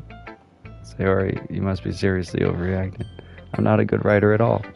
I honestly have no idea what I'm doing. Well, maybe that's why. Because I have no idea what I like either. Ah ha ha ha. Jeez. I'm sure Yuri's opinion has to be a little more constructive than this. Maybe even Natsuki's. Are you sure you don't like it just because I wrote it? Well, I'm sure that's part of it. I think I understand you better than a lot of other people, you know? So when I read your poem, it's not just a poem. It's a Jack Honey poem. And that makes it feel extra special. I get that. That makes sense. That tracks. Like I can feel your feelings in it. Sayori hugs the sheet against her chest, like a cookie. You're so weird, Sayori. Well, I'm not very good at figuring out if poems are good or bad, but that's why I just go by my heart. If it makes me feel things, then it must be a good poem. I'm not sure that's exactly how it works. And again, I guess conveying feelings is a pretty important part of this whole thing. Yeah, maybe. Honestly, I don't even know what kind of writing you like in the first place. Yeah, me neither. Why don't you at least try giving it some thought? So you want to write something for me? That's so sweet. Yeah, right. But you're always thinking about other people. You need to think about yourself once in a while. If you don't, you might end up getting hurt at some point. Well, I don't really know what you mean, but I'll try to keep it in mind. Well, whatever. Anyway, let's see. I guess I like happy poems. Wait, sometimes I like sad poems too.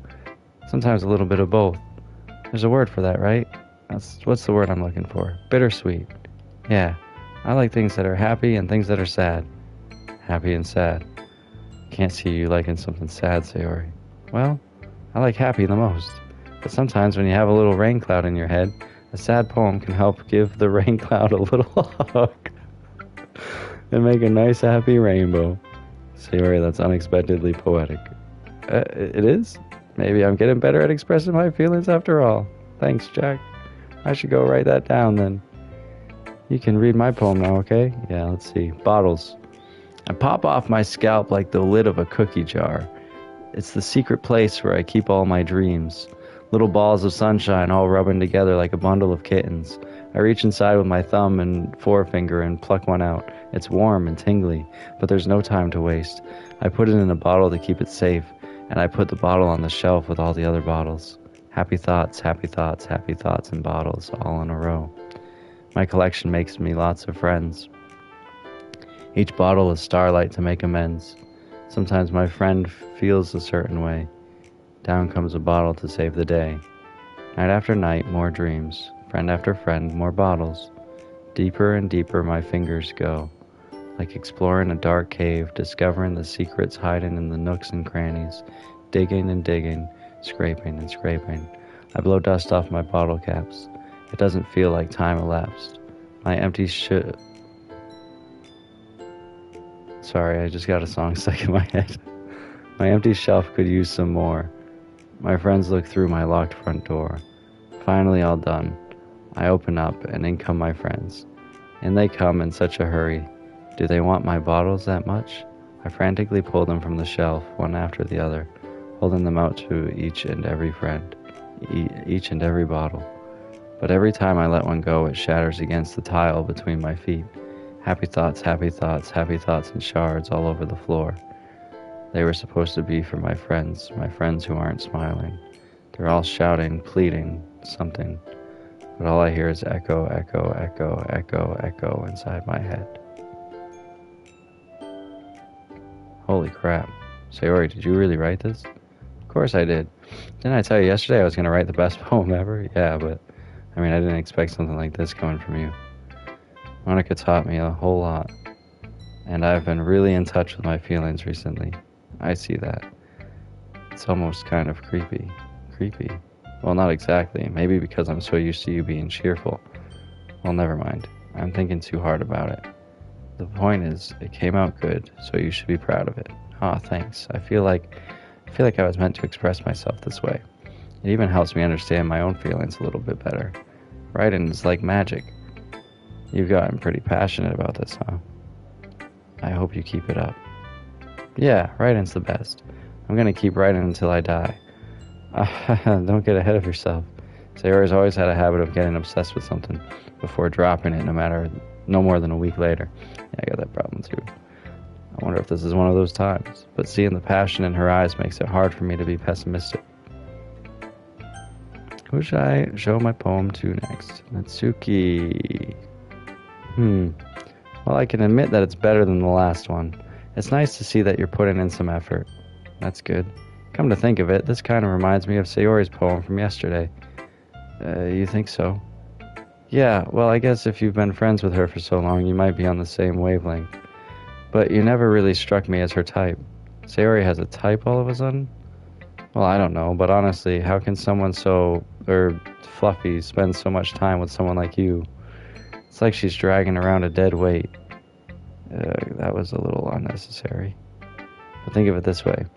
If it weren't for me, she would probably just fly away like letting go of a balloon. You could say we each take care of each other in our own way. Whatever it is, I don't get it. Oh yeah, I guess I'm supposed to show you my poem. Here.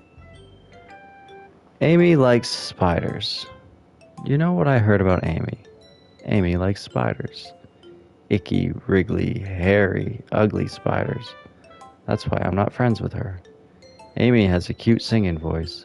I heard her singing I've heard her singing my favorite love song, my goodness. Every time she sang the chorus, my heart would pound to the rhythm of the words. But she likes spiders. That's why I'm not friends with her. One time, I hurt my leg really bad. Amy helped me up and took me to the nurse. I tried not to let her touch me. She likes spiders, so her hands are probably gross. That's why I'm not friends with her. Amy has a lot of friends. I always see her talking to people. She probably talks about spiders. What if her friends start to like spiders too? That's why I'm not friends with her. It doesn't matter if she has other hobbies. It doesn't matter if she keeps it private. It doesn't matter if it doesn't hurt anyone. It's gross. She's gross. The world is better off without spider lovers. And I'm gonna tell everyone. Not bad, right? It's quite a bit longer than yesterday's. Yesterday's was way too short. I was just warming up. I hope you didn't think that was the best I could do. No, of course not. Anyway, the message is pretty straightforward in this poem. I doubt I have to explain it. Sometimes you can explain complicated issues with much simpler analogies, and it helps people realize how stupid they're being. Like, anyone would agree that the subject of this poem is an ignorant jerk. Do you know people like that? Of course, it's about how everyone thinks That doesn't matter. It can be about anything. I wrote it to be easy to relate to. Everyone has some kind of weird hobby or a guilty pleasure, something that you're afraid if people find out, they'd make fun of you or think less of you. But that just makes people stupid. Who cares what someone likes as long as they're not hurting anyone and it makes them happy? I think people really need to learn to respect others for liking weird things. Well, you're definitely right. At least I can relate to that, and I'm sure a lot of other people can too. It's what I do best, after all. I don't like writing unless there's a good message to take away from it. Like, conveying emotions is important, but I want to make people think, not just feel. Remember that. I'm going to write a good one for tomorrow, too, so look forward to it. Yuri. Let's see what you've written for today. This is pretty good, Jack. Were you influenced by seeing everyone's writing styles yesterday? I guess you could say that. I was also a bit surprised by how differently everyone writes, so I respect you for trying new things. You don't need to be afraid to be a little more daring. Metaphors can go a long way. Don't feel like you need to work your brain like turning a bunch of gears. Try letting your mind wander through your feelings, and write down the things you see and hear. That's one way to truly enable your reader to see into your mind. It's a very intimate exercise. I see. That's a certainly interesting technique. Thanks for sharing. I have, an example of that, if you'd like to read it. Of course. Is this the poem you wrote for today? Yuri nods and timidly hands me her poem. The Raccoon. It happened in the dead of night while I was slicing bread for a guilty snack. My attention was caught by the scuttering of a raccoon outside my window. That was, I believe, the first time I noticed my strange tendencies as an unordinary human. I gave the raccoon a piece of bread, my subconscious well aware of the consequences. Well aware that a raccoon that is fed will always come back for more. The enticing beauty of my cutting knife was the symptom. The bread, my hungry curiosity. The raccoon, an urge. The moon increments its phase and reflects that much more light off of my cutting knife.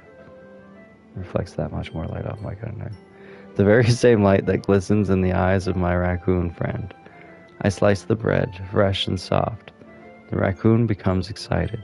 Or perhaps I'm merely projecting my emotions onto the newly satisfied animal. The raccoon has taken to following me. You could say that we've gotten quite used to each other. The raccoon becomes hungry more and more frequently, so my bread is always handy. Every time I brandish my cutting knife, the raccoon shows me its excitement. A rush of blood. Classic Pavlovian conditioning. I slice the bread, and I feed myself again. I like it. I was a little more daring with this one than yesterday's. I can see that. It's a lot more metaphorical. I don't know if it's my fault, but I can't begin to imagine what this poem is about. That's right, it's a bit closer to my preferred writing style, using the poem as a canvas to express vivid imagery and conveying emotions through them. Yeah, if I take it at face value, then I can't even figure out what it's supposed to mean. Well, I think it's something that different people can relate to in their own way. I wanted to express the way it feels for me to indulge in my more unusual hobbies. It's those sorts of things I'm usually forced to keep to myself. so I sometimes enjoy writing about them. Huh, that's funny. Didn't Natsuki also write something about that? About someone being ridiculed for a strange interest? Uh, she she did? Yeah. She was talking about how it doesn't matter what you're into as long as you're not hurting anybody. She's right. I mean, does she really feel that way? Yeah. Sounds like you two have that in common. That's that's interesting. To me, she seemed like the kind of person who would make fun of my hobbies. But I suppose that's my fault for judging, isn't it? Please don't tell her I said that. Ha ha ha. Don't worry, I have no reason to. Okay. Well, thank you for sharing it with me. After all, if I hadn't learned to embrace my own weirdness, I would probably hate myself. I might be ranting a little bit now, but I'm glad that you're a good listener.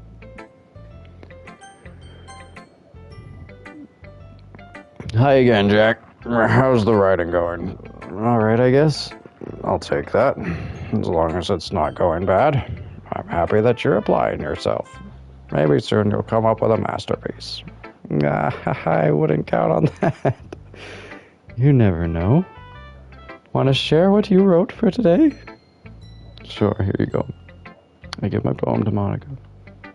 Alright. I like this one. It makes me think of something Sayori would like. Is that so? You and Sayori are really good friends, right? I wouldn't be surprised if you had those sorts of things in common. Well, we may be good friends, but Sayori and I are actually really different. Well, that may be the case, but maybe there are also some similarities that you wouldn't expect. The way she talks about you, it sounds like the two of you really care about each other's well-being. Even if you show it in different ways, it ends up being more similar than you'd think. So I think that's the kind of vibe I get when reading your poem. You sure you're not reading into it too much? Aha, I could be. Oh gosh, I sound like Yuri. But in any case, Sayori's writing has kind of a gentle feel to it. I can tell that she likes exploring with emotions like happiness and sadness. Who knew that someone so happy would enjoy sad things too? Yeah, that's totally unexpected. Well, to each their own, and you shouldn't be afraid to experiment a little bit either. But anyway, you want to read my poem now? I like the way this one turned out, so I hope you do too. Alright, let's take a look. Save me. The colors, they won't stop. Bright, beautiful colors. Flashing, expanding, piercing. Red, green, blue. An endless cacophony of meaningless noise. The noise, it won't stop. Violent, grating waveforms. Squeaking, screeching, piercing. Sine, cosine, tangent. Like playing a chalkboard on a turntable. Like playing a vinyl on a pizza crust. An endless poem of meaningless. Load me.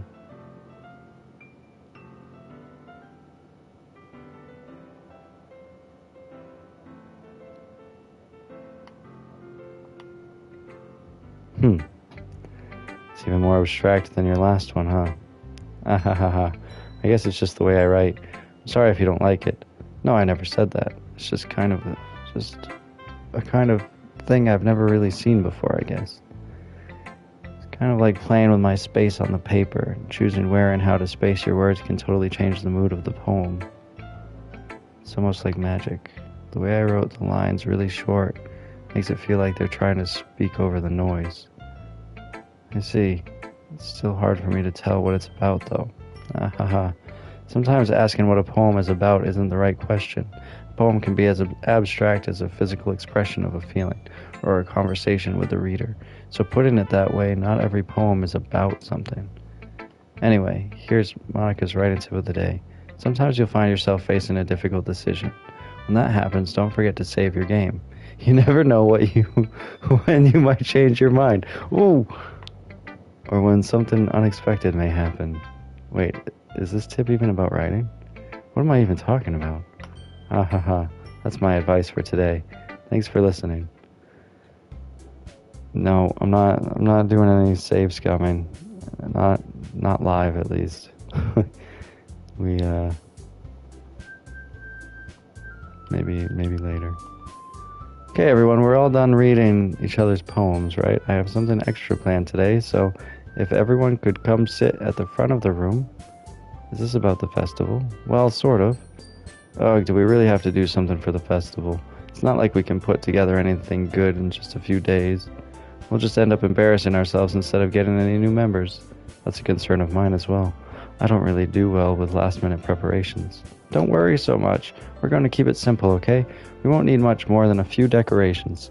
Sayori has been working on posters, and I've designed some pamphlets we can give out during the event. Okay, that's great and all, but that doesn't tell us what we're actually going to be doing for the event. Sorry, I thought you heard about it already. We're going to be performing. Performing? Monica. Yeah, we're going to be having a poetry performance. Each of us are going to choose a poem to recite during the event. But the cool part is, we're also going to let anyone else come up and recite poems too. Sayori's putting it all on the posters in case anyone wants to prepare ahead of time. Sayori, who's been coloring a poster, holds it up for us to see. Are you kidding me, Monica? You didn't already start putting these posters up, did you? Well, I did. Do you really think it's that bad of an idea? Well, no, it's not a bad idea. But I didn't sign up for this, you know? There's no way I'm going to be performing in front of a group of people like that.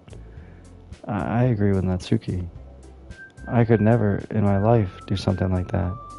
Imagining it, Yuri shakes her head in fear. Guys, no, Sayori. I understand where they're coming from. Remember that Natsuki and Yuri have never shared their poems with anyone until just a couple days ago. It's a lot to ask for them to recite their poems out loud to a whole room full of people. I guess I kind of overlooked that, so I'm sorry. But I still think we should give it our best. We're the only ones responsible for the fate of this club. If we start the event and each put on a good performance, then it will inspire others to do the same. And the more people who perform, the better we'll be able to show everyone what literature is all about.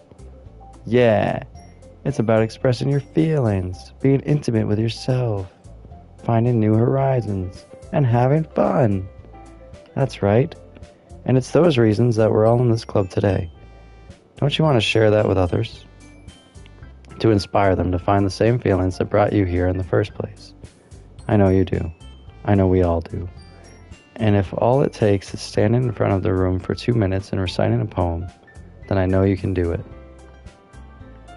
Natsuki and Yuri remain silent. Sayori looks worried. I guess that leaves me no choice. I agree. I don't think it's too much to ask.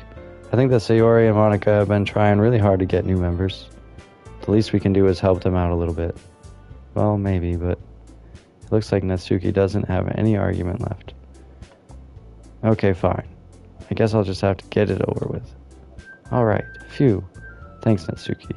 What about you, Yuri? Yuri dejectedly glances around at everyone else's expectant faces. Sigh. I guess I don't really have a choice. That's everyone. You're the best, Yuri. This club is seriously going to be the death of me. Oh gosh. You'll be fine, Yuri. But anyway, let's move on to the main event. I want each of you to choose a poem of yours. We're going to practice reciting them in front of each other. No way. Monica, this is too sudden. Well, if you can't recite your poems in front of the club, how do you expect to do it in front of strangers? Oh no. Don't worry. I'll start off to help everyone feel a little more comfortable. Can I go next? Of course. Now let's see. Monica flips through her notebook to the specific poem she has in mind for herself. She then stands behind the podium. The title of the poem is The Way They Fly. Ahem. Monica begins reciting her poem. Her clear, confident voice fills the room. More than that, her inflection is pristine. She knows exactly how to apply emotion behind each line she recites, bringing the words to life. Is this something she's done before, or is she simply a natural? I glance around me. Everyone has their eyes on Monica. Sayori looks amazed. Yuri has an intense expression on her face that I don't understand. Finally, Monica finishes the recitation. The four of us applaud. Monica takes a breath and smiles. That was so good, Monica. Thank you very much. I was just hoping to set a good example. Are you ready to go next, Sayori? I'll go next. Oh, Yuri's fired up all of a sudden. Yuri clutches a sheet of paper between her hands and stands up. Keeping her head down, she walks quickly over to the podium. This poem is called... Yuri anxiously glances at each of us. You can do it, Yuri. It's called After Image of a Crimson Eye. Yuri's voice shakes as she starts reading the poem. Just a moment ago, she practically refused to do this. Why is she suddenly putting in so much effort? As Yuri gets past the first couple of lines, her voice changes. It's almost like what happens when Yuri gets absorbed into her books. Her quivering words transform into the sharp syllables of a fierce and confident woman. The poem is full of twists and turns in its structure that she enunciates with perfect timing. This must be a rare glimpse into the whirling fire Yuri keeps concealed inside her head. Suddenly, she's finished. Everyone is stunned. Yuri snaps back into reality and glances around her as if she's bewildered, even herself. It's up to me to save this situation. I'm the first to start applauding. Everyone joins me afterward, and we give Yuri the recognition she deserves. It's not that we didn't want to applaud for her, but we were all caught so off guard that we must have forgotten. As we applaud, Yuri holds the poem to her chest and rushes back into her seat. Yuri, that was really good. Thank you for sharing. Looks like Yuri is down for the count. Okay, I guess I'm next then. Sayori hops out of her chair and cheerfully walks to the podium. This one's called My Meadow. Sorry, I giggled. Sayori, it's a lot harder than I thought. How did you guys do it so easily? Try not to think of it like you're reciting to other people. Imagine you're reciting it to yourself, like in front of a mirror or in your own head. It's your poem, so it'll come out best that way. I see. Okay then. Sayori begins her poem. Somehow it feels like her soft voice was made as a perfect match. The poem isn't aimlessly cheery like Sayori is. It's serene and bittersweet. If I were to read this on paper, I probably wouldn't think much of it, but hearing it come from Sayori's voice almost gives it a whole new meaning. Maybe this is what Sayori meant when she said she likes my poems. It's like I get to reach more deeply into someone I thought I knew through and through. Sayori finishes and we applaud. I did it! Good job, Sayori. Even Jack Honey liked it. I guess that's a good sign. What does that even mean? It came out nicely, Sayori. The atmosphere of the poem fits you really nicely. But it might be that other poems wouldn't work quite as well with that kind of delivery. I don't really understand. In other words, I've seen poems of yours where that sort of gentle delivery wouldn't work as well. They might need a little more force behind them depending on what you're reading. Oh, I know what you mean. I've been practicing that kind of thing. It's just embarrassing to do in front of everyone. The next time, I'm going to make you pick a poem that challenges you a little more. We don't have much time before the festival, you know? Okay. Now who's next? Natsuki? Don't make me go before Jack. It's not like I can compare to you guys anyway. Might as well let Jack Honey lower everyone's standards a little bit before I have to do it. Natsuki. It's fine. I might as well get it over with. But it's not like I have much of a selection of what to read. I'll just have to go with what I wrote for today. I stand up and step in front of the podium. Everyone has their eyes on me, making me feel terribly awkward. I recite my poem. Since I'm not exactly confident in my own writing, it's hard to put energy into it. Despite that, once I finish, I receive applause anyway. Sorry I'm not really as good as everyone else. Don't worry about it so much. I think it's less about your abilities and more about your lack of confidence in your writing. That's something that'll improve over time, though. Yeah, maybe. Alright then. Let's just leave you, Natsuki. Yeah. I'm going. I think I said that wrong, and that just leaves you, Natsuki, is what that was supposed to say. Anyway, Natsuki begrudgingly gets out of her seat and makes her way to the podium. I'm dyslexic. I don't know if I've said that before. So all this reading's hard. The poem is called, Why are you all looking at me? Because you're presenting. Anyway, the poem is called Jump. Natsuki takes a breath. Once she starts reciting the poem, her sour attitude disappears a little. While she's still a little unenthused, her poem has a rhythm and rhyme to it. It's Natsuki's trademark style, and it works surprisingly well when spoken aloud. The words feel like they bounce up and down as if giving life to the poem. Natsuki finishes and everyone applauds. She huffs back to her seat. That wasn't so bad, was it? Easy for you to say. You'd better not make me do that again. Do you at least feel prepared enough to recite a poem in front of other people? I mean, doing it in front of other people will be way easier. I can put on whatever face I want for other people, but when it's just my friends, it's just embarrassing. She considers us her friends. That's a surprise, Natsuki. I think it would be the other way around for me. Well, that's just how it is, so Well, I guess in that case, you won't have much to worry about for the festival. That said, I want to thank everyone for coming through. It might be hard, but I hope that you'll have an idea of what it's like now. Make sure you pick a poem and get enough practice before the festival, okay? I'll be making pamphlets, so let me know ahead of time what you'll be reciting.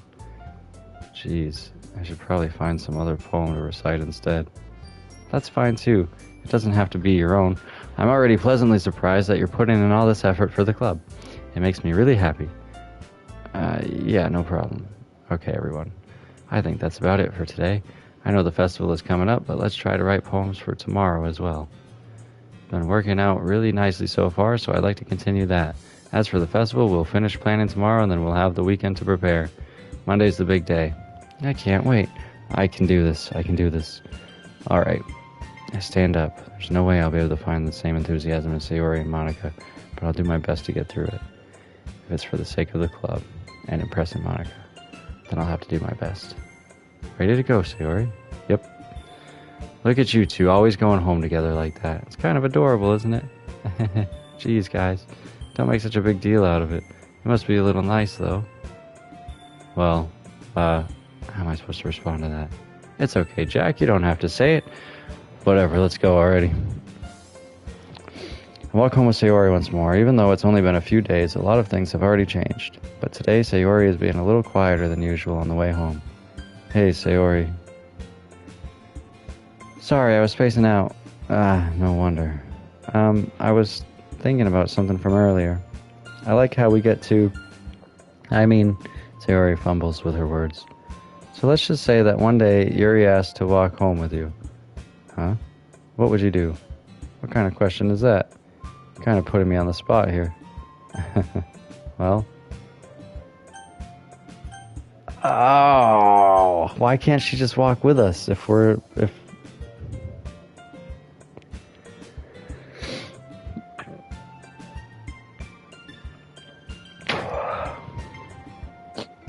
don't know the right answer to this question.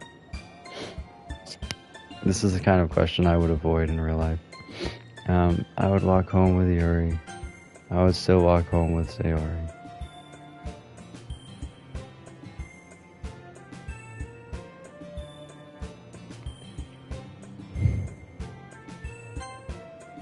Sayori, you really think I would ditch you for Yuri? But she's so beautiful and smart. Jeez. I already see her in the club every day. Besides, you always seem to really like going home together. I wouldn't just ruin that for you. You're so silly, Jack, honey. You think about me too much sometimes. Yuri would deserve it if she wanted it, so... Sayori, I've already made up my mind. I really can't figure you out sometimes. Sorry. Besides, what's the point in speculating something that's never going to happen? Conversation trails off. It's kind of weird. Kind of a weird thing for Sayori to care so much about. But I want to respect her and keep her happy too. Then again, the festival's only a few days away. Who knows what will happen in that time. I don't think we're going to make it to the festival tonight. I think I'm going to do this one more day. Wow, it's already been 2 hours almost. So yeah, I'm going to do this one more day and then we're going to call it a night. I'm going to try to appeal to Natsuki, and I think it's just, clouds. Yeah, she likes clouds. Candy? Yeah, she likes these. Rose was not right. I kind of had a feeling that wouldn't be right. No, shit. Pink. Sparkle. No, shit. Fuck. I have not figured out Natsuki. Okay, no, fuck me. What does she like? Nope. Strawberry. Yeah. Shiny.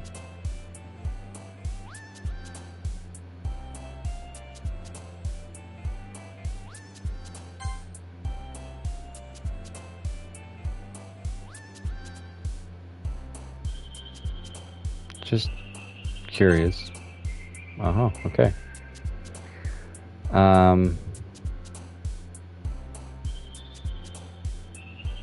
Peace. Boop. She likes these little, like, cutesy words, but then some of them are more Sayori, so that makes it harder.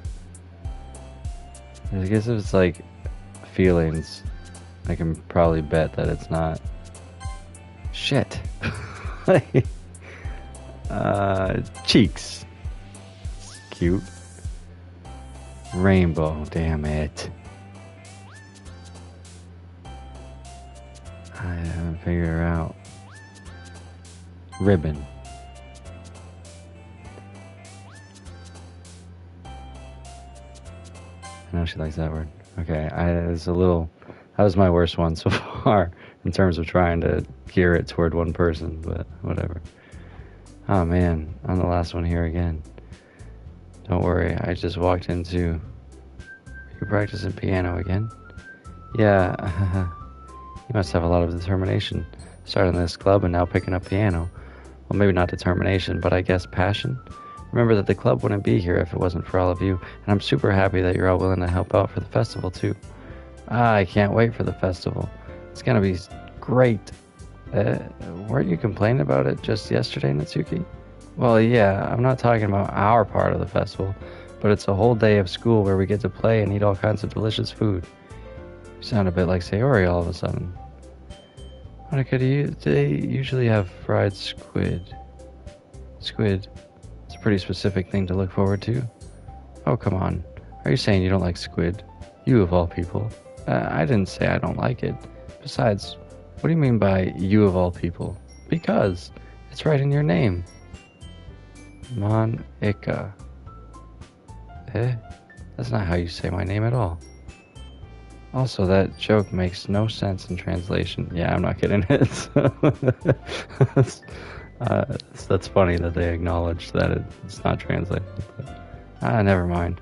Let's just focus on our own event for now, okay? Fine. Your reactions aren't as fun as Sayori's anyway. Excuse me, where's Sayori anyway? Oh, there you are. Sayori's sitting at a desk in the corner of the room looking down at nothing. I walk over to her. Hey, Sayori. I wave my hand in front of her face. You're spacing out again. Sorry. Don't mind me. You can go talk to everyone else. Huh? Is everything alright? Of course. Why wouldn't it be? It just feels like you're a little off. Sorry for assuming things. Geez, you worry too much about me. I'm fine, see? Sarah shows me a big smile. Don't let me distract you from having fun with everyone. Well, alright, if you say so. I worriedly glance at Sayori before turning back toward everyone else. The conversation is already dispersed, with everyone back at their usual activities. Maybe I should ask Monica if she's noticed anything about Sayori recently. Since they've been preparing for the festival, they must be spending a lot of time together. I timidly approach Monica, who is shuffling through some papers at her desk. Jack, honey, what's up? Hey, this might sound a little strange, but have you noticed anything up with Sayori recently? Anything up with her? In what way do you mean? Maybe I'm reading into it a little too much, but she seems a little bit downcast today. Oh, you think so? Can't say I've noticed anything about her. Monica peers across the room at Sayori, who is idly dragging a rubber eraser up and down her desk. Maybe there is something on her mind, but I'm surprised I'm not the one asking you. Jack. Yeah, I hate the tough questions. The tough questions are tough, man. I feel you. You certainly know her a lot better than I do. Yeah, but she's never really like this. She's always talked to me about things that bothered her. But this time, when I asked her, she was really dismissive. Sorry, I know it's not your problem. I just wanted to ask if you knew anything, so I'll drop it now. No. It's important to me, too. I mean, I'm also friends with her. And I also care about the well-being of my club members, you know? Maybe I'll try to talk into her myself. Are you sure about that? She seemed like she wanted to be left alone. Are you sure? Maybe she just has a hard time bringing it up with the person of interest. Person of interest? What do you mean by that? I'm saying that maybe the thing on her mind is you, Jack. I tend to be a... Me? How on earth would you come to that conclusion? Well, I probably shouldn't say too much, but Sayori talks about you more than anything else, you know. She's been so much happier ever since you've joined the club. It's like an extra light was turned on inside of her. What? No way. Sayori is always like that. She's always been full of sunshine. It's not any different now than it always has been. You're so funny, Jack, honey. I am.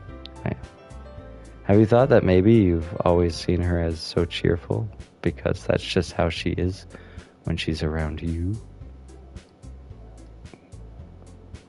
Ah, I said too much. I'm sorry, what do I know anyway? I didn't mean to jump to conclusions, so you should just forget about what I said. I'll try to talk to her, so try not to think about it for now. Alright. Monica smiles meaningfully. I know she said to forget about it, but I already know that I won't be able to get her words out of my head. Monica stands up from her desk and walks across the room to where Sayori is sitting. I watch her kneel down next to Sayori and gently talk to her, but she's keeping her voice so quiet that I can't hear her from here. I sigh and sit myself down. I know Sayori told me not to worry about her and to have fun with everyone else, but that's impossible to do when she's behaving like this. Exactly how much do I care about her that I'm letting this weigh me down so much? Now it feels like I'm the one behaving out of the ordinary, but there's nothing I can do besides wait for Monica. Why does it feel like I'm being watched? I glance around the room. Suddenly I notice Yuri peering at me from over her book. But she looks away just as quickly with a flustered look on her face. I realize that she won't get anywhere like this. I've never really seen Yuri approach anyone or start a conversation on her own accord, so I have no choice but to approach her myself. By now it's a little easier for me to do that. I stand up from my desk and sit in one next to her own. I didn't mean to bother you or anything. Relax, you didn't even do anything. But I could tell that you wanted to be alone with your thoughts. Alone with my thoughts? How were you even able to tell what I was thinking like that? Well, it's something that I do a lot, so it wasn't hard for me to spot based on your posture and expression. Not that I was staring or anything. I didn't do anything creepy like that. In any case, I guess you were right. I'm sorry if I caused you... Oops. Don't apologize. Your troubles are only the concern of those who willingly share in that concern. Of course, there are certainly those who find the most comfort in keeping to themselves. But if you would prefer to share what's on your mind, then I would be glad to listen. It's really not that big of a deal. I was just feeling a bit uneasy about Sayori. Sayori? Yeah, she seems a little off today, but when I asked her about it, she didn't want to admit it to me. So I can't help but wonder if something happened to her. Oh, that's quite romantic. Sorry. I didn't mean to say something stupid. It's not that, I just didn't want you to misunderstand. Sayori and I have just been friends for a long time, that's all. Ah, I see. Then perhaps it is unusual for her to be dismissive to you about her feelings. Or maybe I'm just reading into it a little too much. Jack, the world is full of meaning, often hidden deep beneath plain sight. And there are many untold mysteries behind every person, no matter how well you may know them. So you think that there might be something behind it after all? I think that Sayori is a very complex person. Her mannerisms on the outside don't always match what may be going on inside of her head, and she may not always know what she wants. I noticed her strange behavior today too, and I also feel some concern for her. But in your case, it looked like she was fully occupying your thoughts, wasn't she? Well, I guess that was the case. Sayori, she really means a lot to you, doesn't she? I guess. But you don't need to put it that way. We're just good friends, that's all. Yuri suddenly looks deeply into my eyes. Her expression is gentle and curious, as if she was searching for something. Embarrassed, I avert my gaze.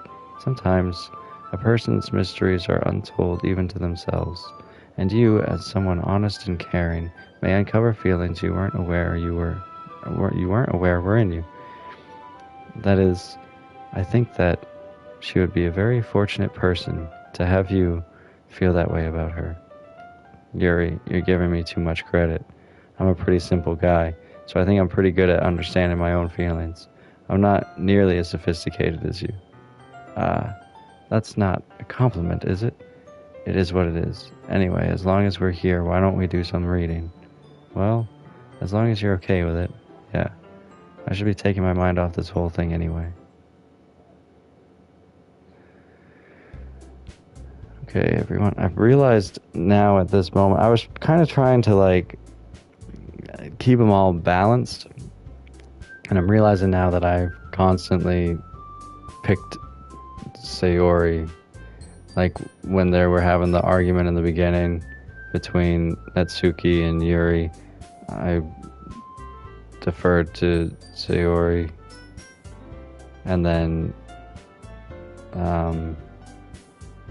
when Sayori asked me that uncomfortable question, I picked her.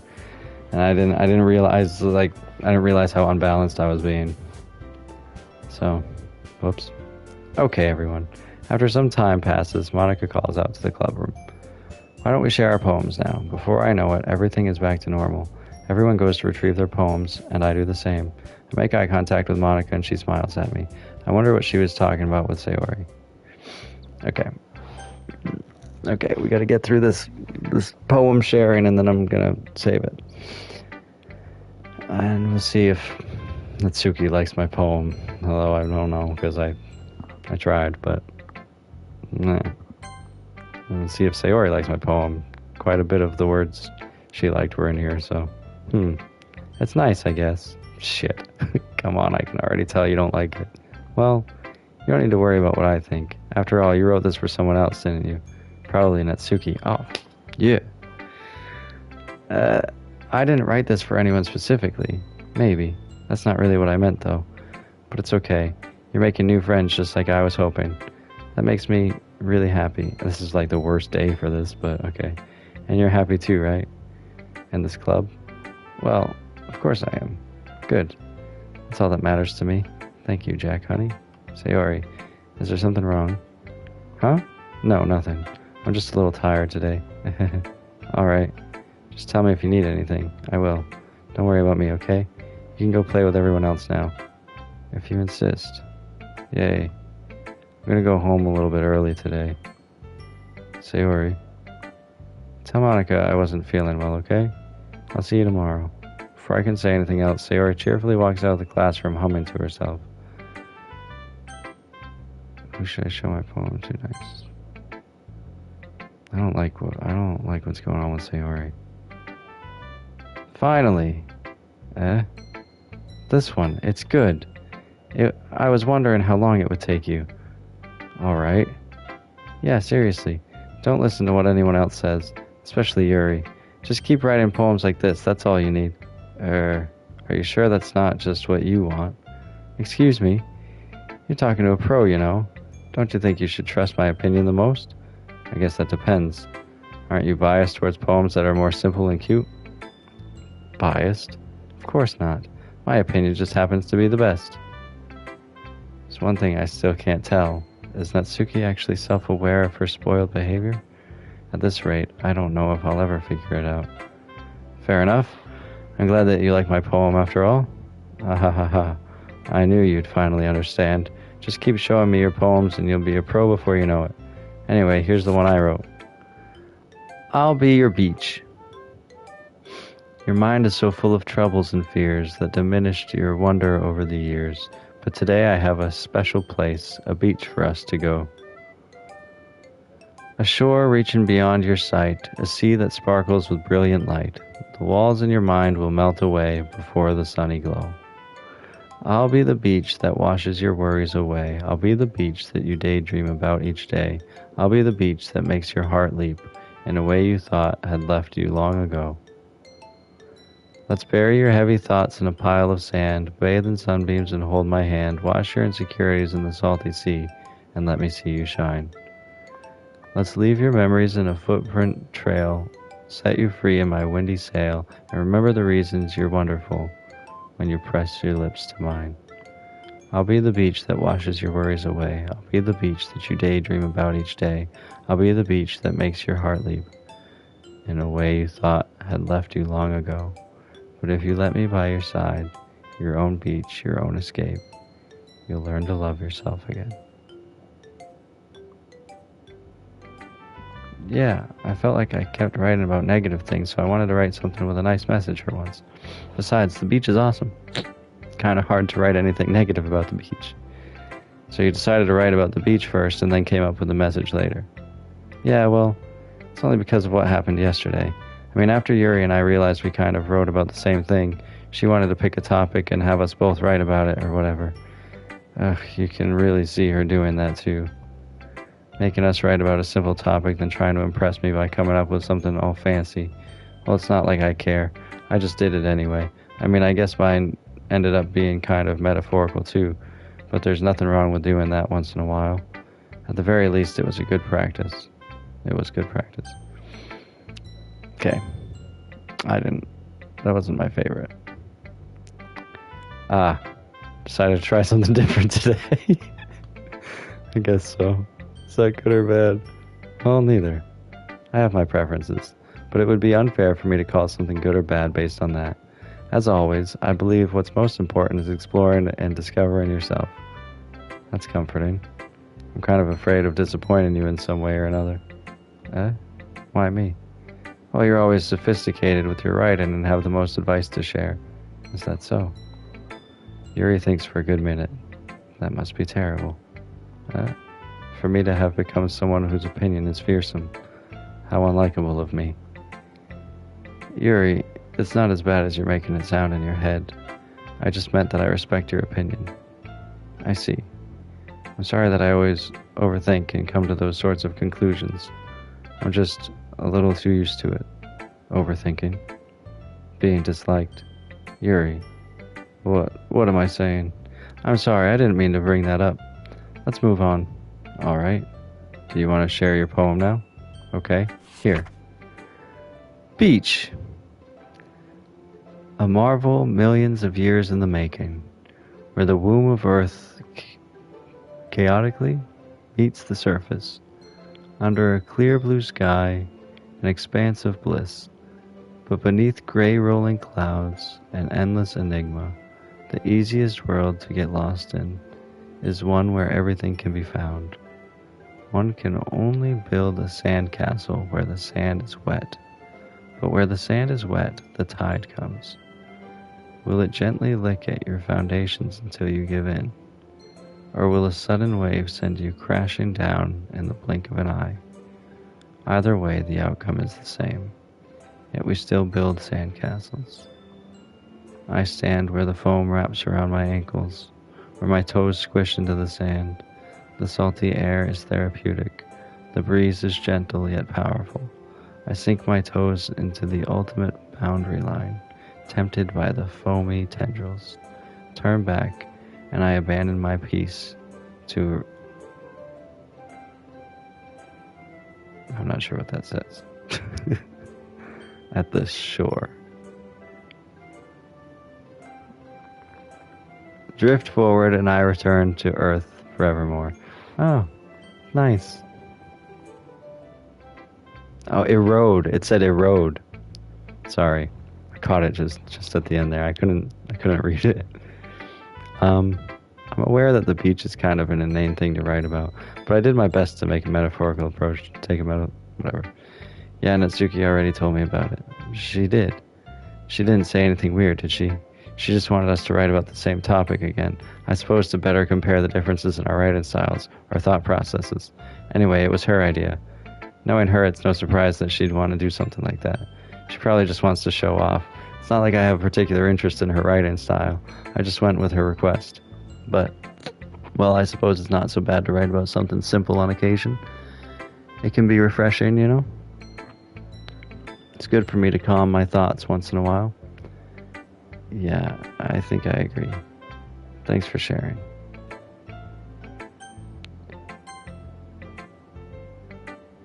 Hi, Jack. Have you thought about what you want to submit to perform at the festival? Well, being in this club is one thing, but performing in front of a bunch of people, I'll have to give it some more thought. Okay, no pressure, but whatever you do, I'm sure it'll turn out great. It would also make me happy to see. Ahaha. Anyway, let's take a look at today's poem. Sure, I'll let Monica take the poem I'm holding in my hands. I like it, Jack. Really? It's a lot cuter than I expected. Haha. Oh, jeez. No. Kind of makes me think of something that Suki would write. And she's a good writer, too. So take that as a compliment. Ahaha, if you say so. Yep.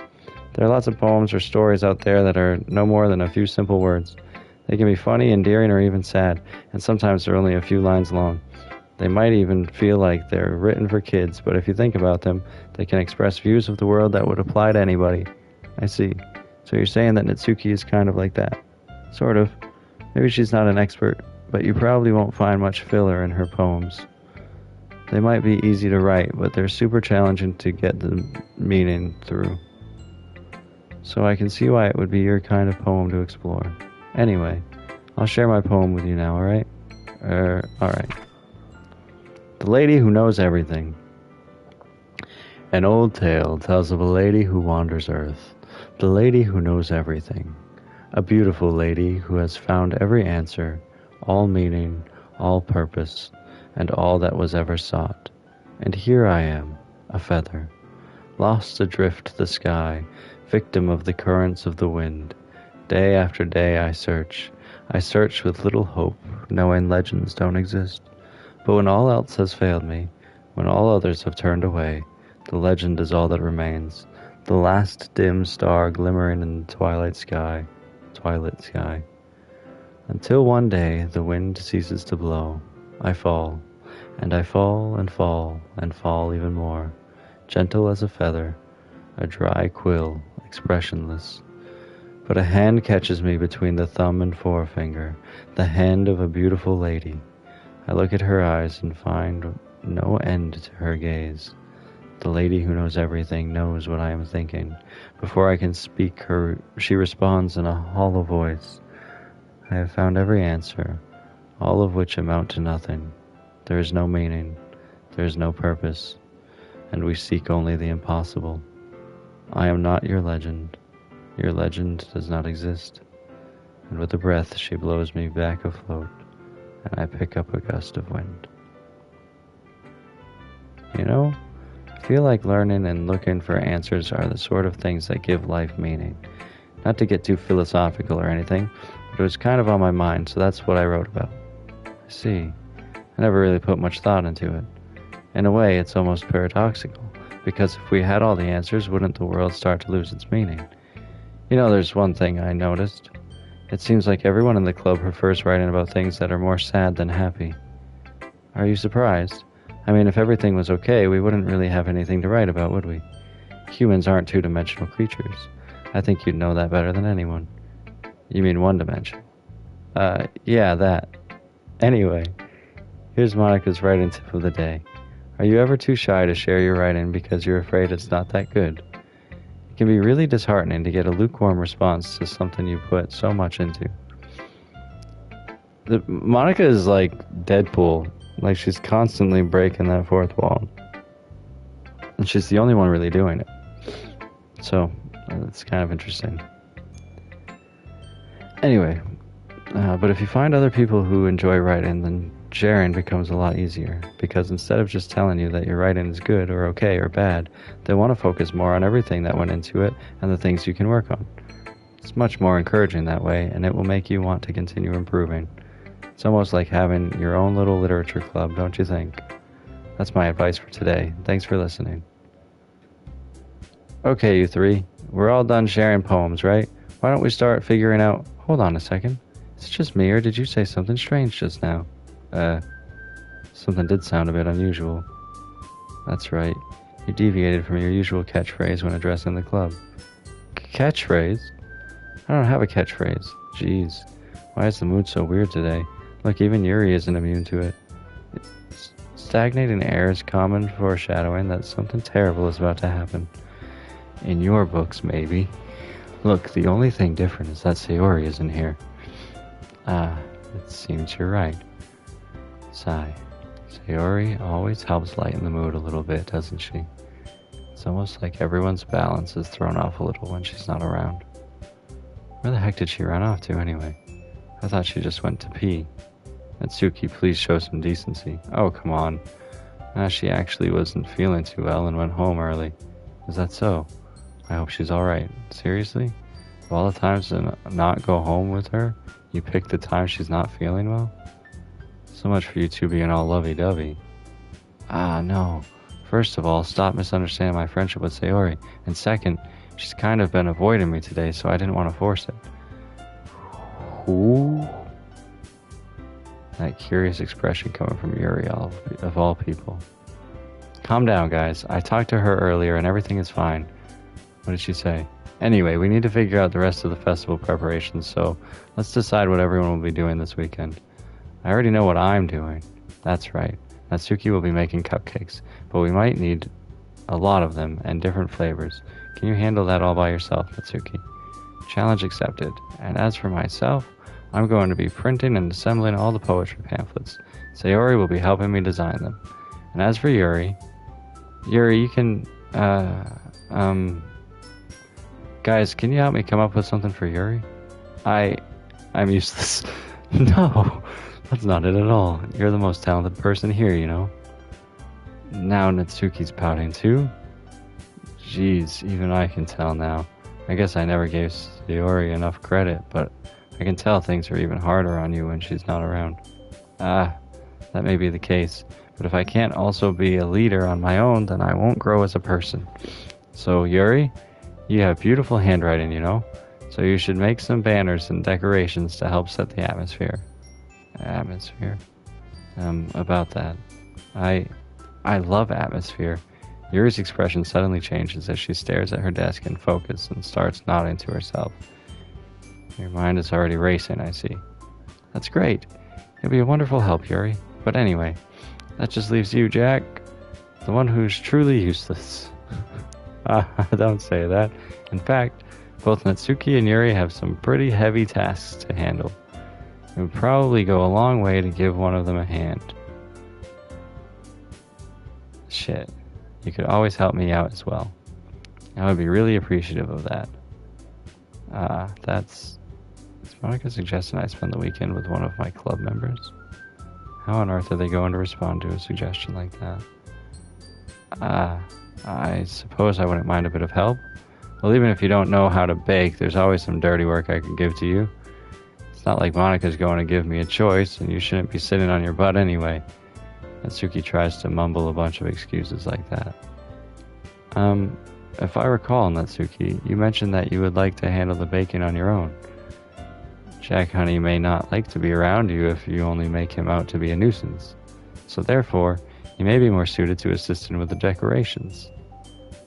Hold on, I never said that. How hard could it be to make a few decorations anyway? Sounds more like you're just making excuses for Jack Honey to... What are you saying? It will be extremely meticulous work. And baking isn't? Just what do you think? Guys, let's settle down for a moment. In the end, I think it's up to Jack to decide how he'd like to contribute. Besides, he hasn't really gotten the chance to spend any time with me yet, you know? So I'm sure he's interested in... You literally just said, I'm surprised as well. Sorry. I was just saying, though. Jeez, can we just settle this already? Yeah. Jack Honey, you're okay with this, right? In the end, it's up to you. Of course. Very well. In that case, everyone looks straight at me. But of course, I'm going to go with... Wait, Sayori.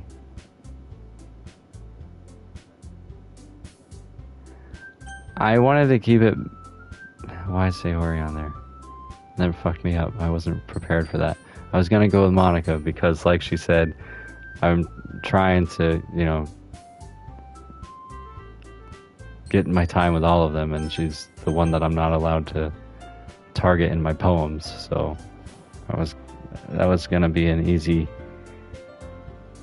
one for me, and then they threw Sayori at the bottom, and she's clearly not okay. And now I'm like, should I maybe make it about Sayori? But then I've made everything about her up to this point, so I'm just gonna go with Monica. Well, I guess I should probably be helping Monica. Yay, you picked me. Hold on one second. Yeah, Monica, you're the one who needs the least help out of all of us. But I agree with Natsuki. Not only is your work already most suitable for one person, but you already have Sayori as well. But Jack Honey was the one who... that doesn't matter. You're the one who scared him into picking you in the first place. You're the club president, Monica. You're supposed to make responsible decisions for the club. Monica, you shouldn't let any ulterior motives interfere with this decision. Ulterior motives? What are you saying, Yuri? In fact, it sounds like you guys are the ones with ulterior motives. Excuse me? Otherwise, this wouldn't have been made into such a big deal in the first place. That's completely false, Monica. Yeah, we have a lot of work to do, you know. We won't do as good of a job if you make us work alone. Maybe that's true. Think of the club, Monica. If we want our event to succeed, then we need to appropriately distribute our resources. So are you going to do the right thing, President? Okay, I get it. It's technically most logical for Jack Honey to help one of you two, so I guess that's what we'll do. Do you have a preference? That's fucked up. What the hell?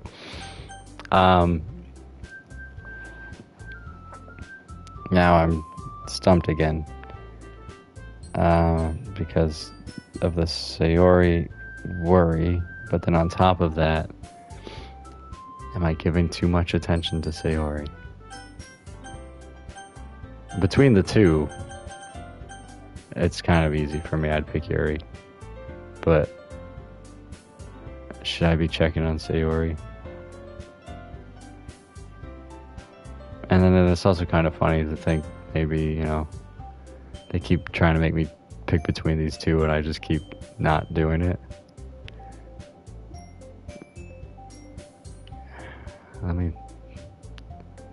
Yeah, okay, I'm worried about her. I mean, if it's going to be anyone, then I prefer helping Sayori. I mean, we're already neighbors, but Monica said that Sayori was helping her. Jeez, do you really hate us that much? No. Sorry, I didn't mean for this to be difficult. Just think of the club, okay? Alright, fine, I'll go Yuri. What the hell, man? Well, I'll probably be most useful helping out Yuri. Me?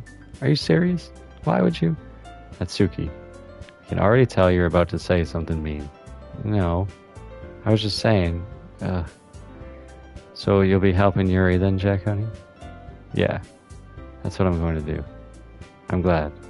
I have a bad habit of overthinking these sort of things, so I think your assistance will be very useful. That's great to hear.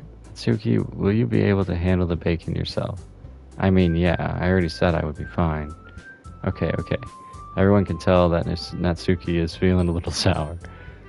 So, is that everything we needed to go over? You know, it kind of makes sense anyway. Like, she had the bacon thing, that was her thing, and then Yuri and I were the useless ones. So, it's like, why not put them together? Right? I don't know. Maybe I'm just trying to justify it in case I made the wrong decision. Anyway, moving on. Is that everything we need to go over? Yeah, that should be about it. Are you guys excited? Well, excited may not be the right word, but I suppose I'm looking forward to it a little bit. Do you feel the same way, Jack? Me? I guess you could say I'm interested to see how it'll turn out. That's good enough for me. What about you, Natsuki? Natsuki? What? Why is everyone yelling at me? I didn't even do anything. No, that's not what I meant at all. Yuri anxiously glances between everyone in the room. I'm sorry for this. I don't really know why Jack Honey picked me. And also, your cupcakes are the best cupcakes I've ever had. They go really well with my tea. And nothing that I do for the event will compare to that. So, I get it. I'm kind of surprised though. Why? Well, I'm the one acting immature. I already know that. But you're trying to cheer me up all of a sudden. I know I'm not very good at it. I'm sorry if I said something bad. Natsuki isn't the only one surprised. Monica and I are also taken aback by Yuri's words. And she already has trouble with words. Trying to cheer someone up must be far out of her own comfort zone. But I begin to understand. Yuri was trying to sound like Sayori. Even if it didn't work perfectly, I can tell that she tried to say something Sayori would say at a time like this. Because Sayori always helps everyone smile and feel good about themselves. No, I kinda appreciate it. I'm sorry for making a big deal out of nothing, but I'm going to say this. You better bet that my cupcakes are going to be the best part of the whole event. I believe you. Yeah, I hope to see everyone do their best. But with that, there's nothing more for today, so I guess it's time for us to head out. Alright, let's get out of here then. Everyone packs up their things. I start to follow Monica and Natsuki out the door as they chat between each other.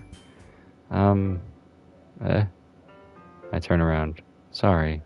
I realize that I don't have any way of contacting you this weekend. Oh, you're right. I can't believe that slipped my mind. Should I give you my phone number? I think that would be the best way, yes. Alright then. Yuri and I exchange phone numbers. Okay. Then I'll be stopping by your house on Sunday. My house? Is that a problem? No, not at all. I just thought that I would be the one going to your house since I'm the one helping you. I suppose that makes sense. But if you don't mind, I think I would prefer going to your house. Alright, in that case, it won't be a problem. I decide not to press Yuri for a reason. It's not like it should matter much either way, so I'll just need to make sure my room is clean.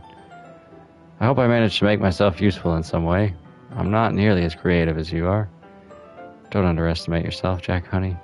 I think that will make a very productive team, even if you only chose me because you felt bad or something. Wait, you don't actually think like that, do you? You don't actually think that, do you? I don't know. It's difficult to come up with any other reason you may have chosen me. You're forgetting the one reason with the most common sense. I chose to help you because that's what I want to do. But, Yuri thinks to herself with an extremely tense expression. Yuri, you're overthinking this. You wanted me to point out when you're overthinking, right? I didn't realize. I'm telling you, I want to. That's all there is to it. Do you believe me? Yuri thinks really hard again. She looks straight into my eyes for a long while. I believe you. As if it took her tremendous effort, Yuri finally says that and relaxes her expression. And I'm really looking forward to Sunday. Yeah, I am too. After that exchange, I make my way out the door and Yuri follows. I can't believe this. Yuri's going to be coming to my house on Sunday. Even though I would have preferred to do this with Sayori, my anxiety still shoots through the roof. I guess I've gotten pretty used to handling her at this point, but who knows what might end up happening when we're outside of school. She even told me she was looking forward to it. I shake my head. Why do I feel nervous that Sayori finds out about them? It's not like we feel that way about each other. Besides, like Monica said, this is about the club. I have nothing to worry about. If I just go with it, then I'll have a good time. It's already Sunday. What the fuck? I've been getting increasingly anxious about Yuri's upcoming visit. I keep telling myself there's no reason to be nervous, but it doesn't help much. Yuri is clearly an introvert and also an intimate person in general. There's no doubt that she'll open up a little bit when it's just the two of us. Meanwhile, we've been texting occasionally. She was extremely apprehensive at first, but it wasn't long before I was already learning more about her. But putting Yuri aside, I haven't heard a thing from Sayori since she left club early the other day. It's not like we text each other all the time or anything, but I've been worried about her in the back of my mind. Between what Sayori said and what Monica said, is it really okay for me to put Sayori's feelings aside when she might need me? I decide to visit Sayori before Yuri comes over. Rather than asking, I simply tell her, I'm coming over, much like we've done in the past. Once I reach Sayori's house, I knock on the door before entering it myself. Again, we used to play so often that we've made it a habit of simply entering each other's houses like we were family.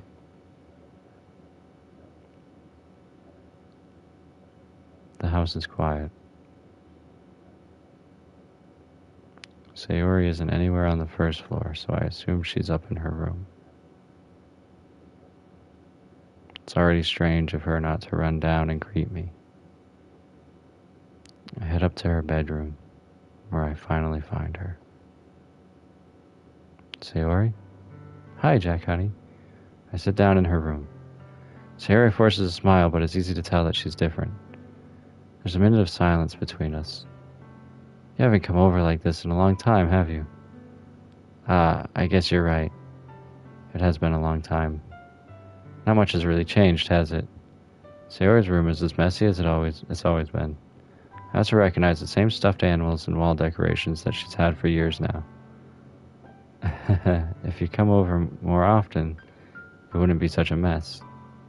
It's because I end up cleaning it for you. How come you suddenly wanted to come over today?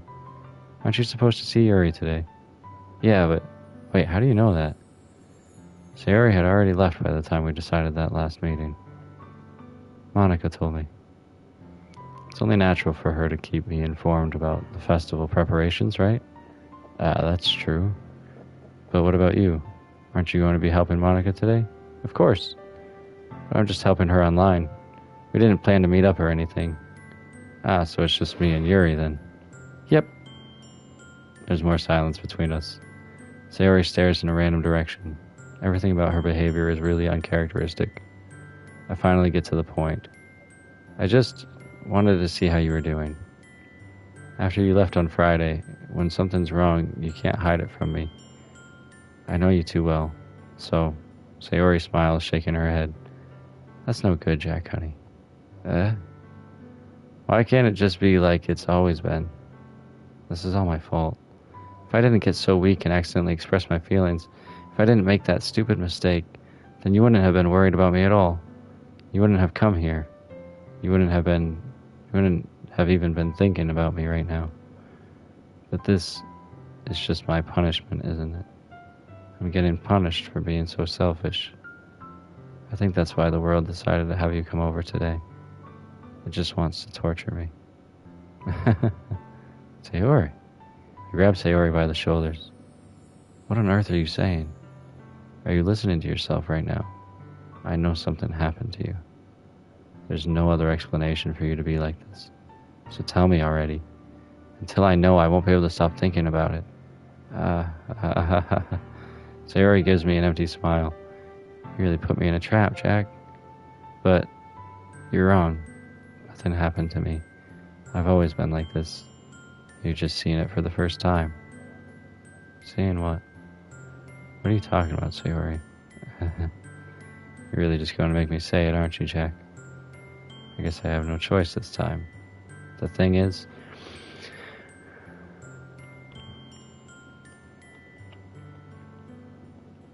I've had really bad depression my whole life. Do you know that? Did you know that? Why do you think I'm late to school every day? Because most days I can't even find a reason to get out of bed. What reason is there to do anything? That's how you do it. Sort of figuring it out. I was gonna like tease you guys, and when she said the thing is, I was just gonna save and say, okay, that's all the time I have, which it like really is, but I can't get the thing to work. I had it for half a second. Maybe it's this controller's touchpad isn't great or something. Hold on.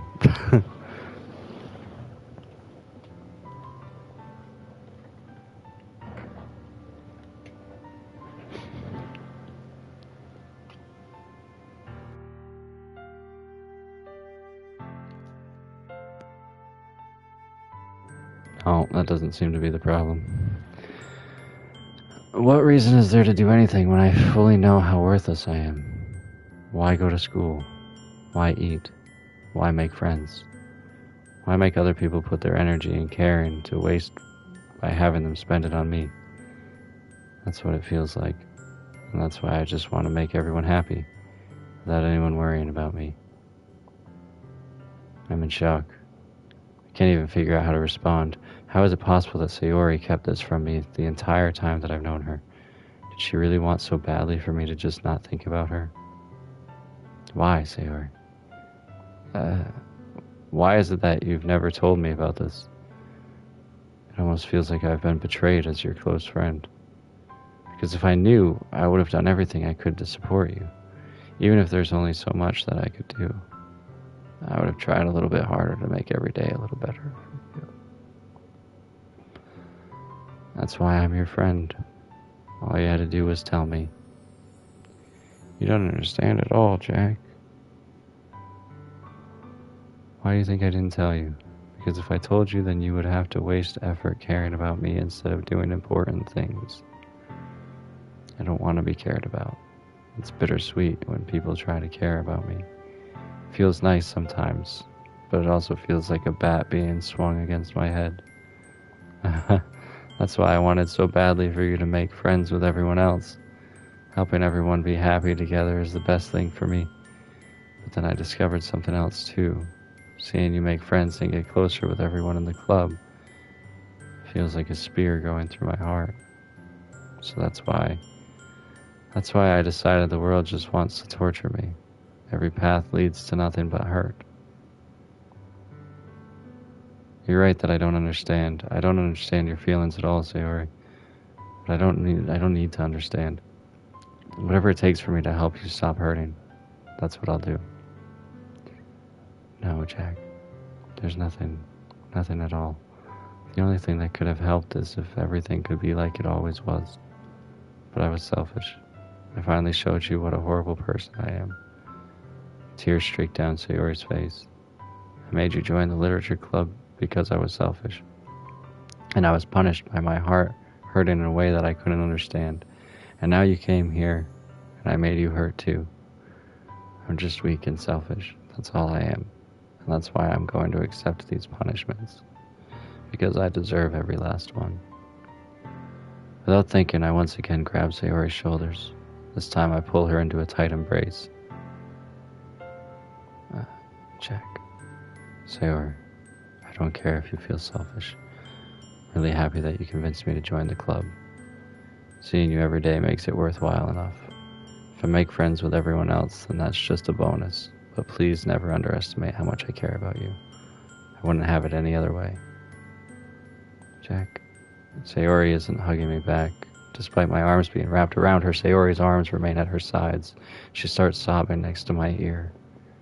No, don't do this to me. Please don't do this. Jack. Sayori barely manages to speak between her sobs. I don't know if I'm doing the right thing, but all I want is for her to know that I care. If you have it in you to call yourself selfish, then you have it. Then you have to let me be selfish too. No matter what it takes, I'll figure out what needs to change. I'll make these feelings go away. And if there's anything that you need me to do, then you'd better tell me. I'll get mad if you don't. I don't know. Gently, Sayori finally puts her arms around me in return. I don't know anything. It's all really scary. I don't understand any of my feelings, Jack. The only time I'm not feeling nothing is when I'm feeling pain. But your hugs are so warm, and that's really scary too. Sayori lets me go. As she does so, I let her go as well. The festival is tomorrow. Yeah. It's going to be fun, right? Yeah. How would you like for me to spend it all with you? It's what I want. I promise. I think that would be nice then. Yeah. Sayori wipes her eyes. If I could spend the whole day here, I would. Of all days, this has to be the one where I have other plans. Maybe I should cancel. No, don't. Please don't. If you did that, then I really wouldn't forgive you. But it's almost time for Yuri to meet me at my house. At the very least, do you want to come along and help out? It would be fun. To my surprise, Sayori shakes her head. I'm sorry. I don't know if that would be very good for me today. You understand, right? It's kind of hard for me to fully understand, but I'm trying my hardest. It's okay. Don't worry too much about it. I'll see you tomorrow, okay? All right. I look forward to it. Okay, I really need to I say goodbye to Sayori and exit her house. I need to figure out how to save and quit this. It's not... I need help. I need to go to bed. I have court in the morning. I'm already so tired. How do I do this?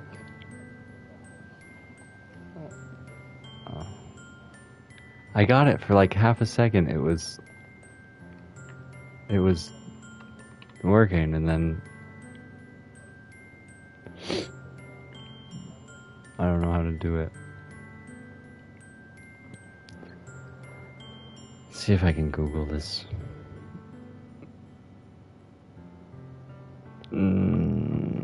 Okay. Sorry. You can just go. Thank you for tuning in. I'm gonna wrap it up here. I just have to figure out how to save it and turn it off. So, thanks for tuning in, Terror Tuesday. This was a long one. This was like almost 3 hours. I don't usually do it for 3 hours. I honestly probably would have ended it sooner if I could figure out how, and now I just have to look it up and hopefully figure it out. So, I did say I will be playing this again for Tiki. I'm just gonna call you Tiki, because you said keep playing it, so I'm gonna play it again next time. So yeah, that's for you. It's also because, I mean, next Terror Tuesday is still gonna be in February, and since I was doing this for the whole Valentine's Day thing, even though this didn't end up being quite the romance thing I was anticipating. Anyway, I'm just rambling at this point. So thank you again. See you next time. We'll have at least one more episode of this game, and then I don't know. We'll see where we go from there. Yeah, later.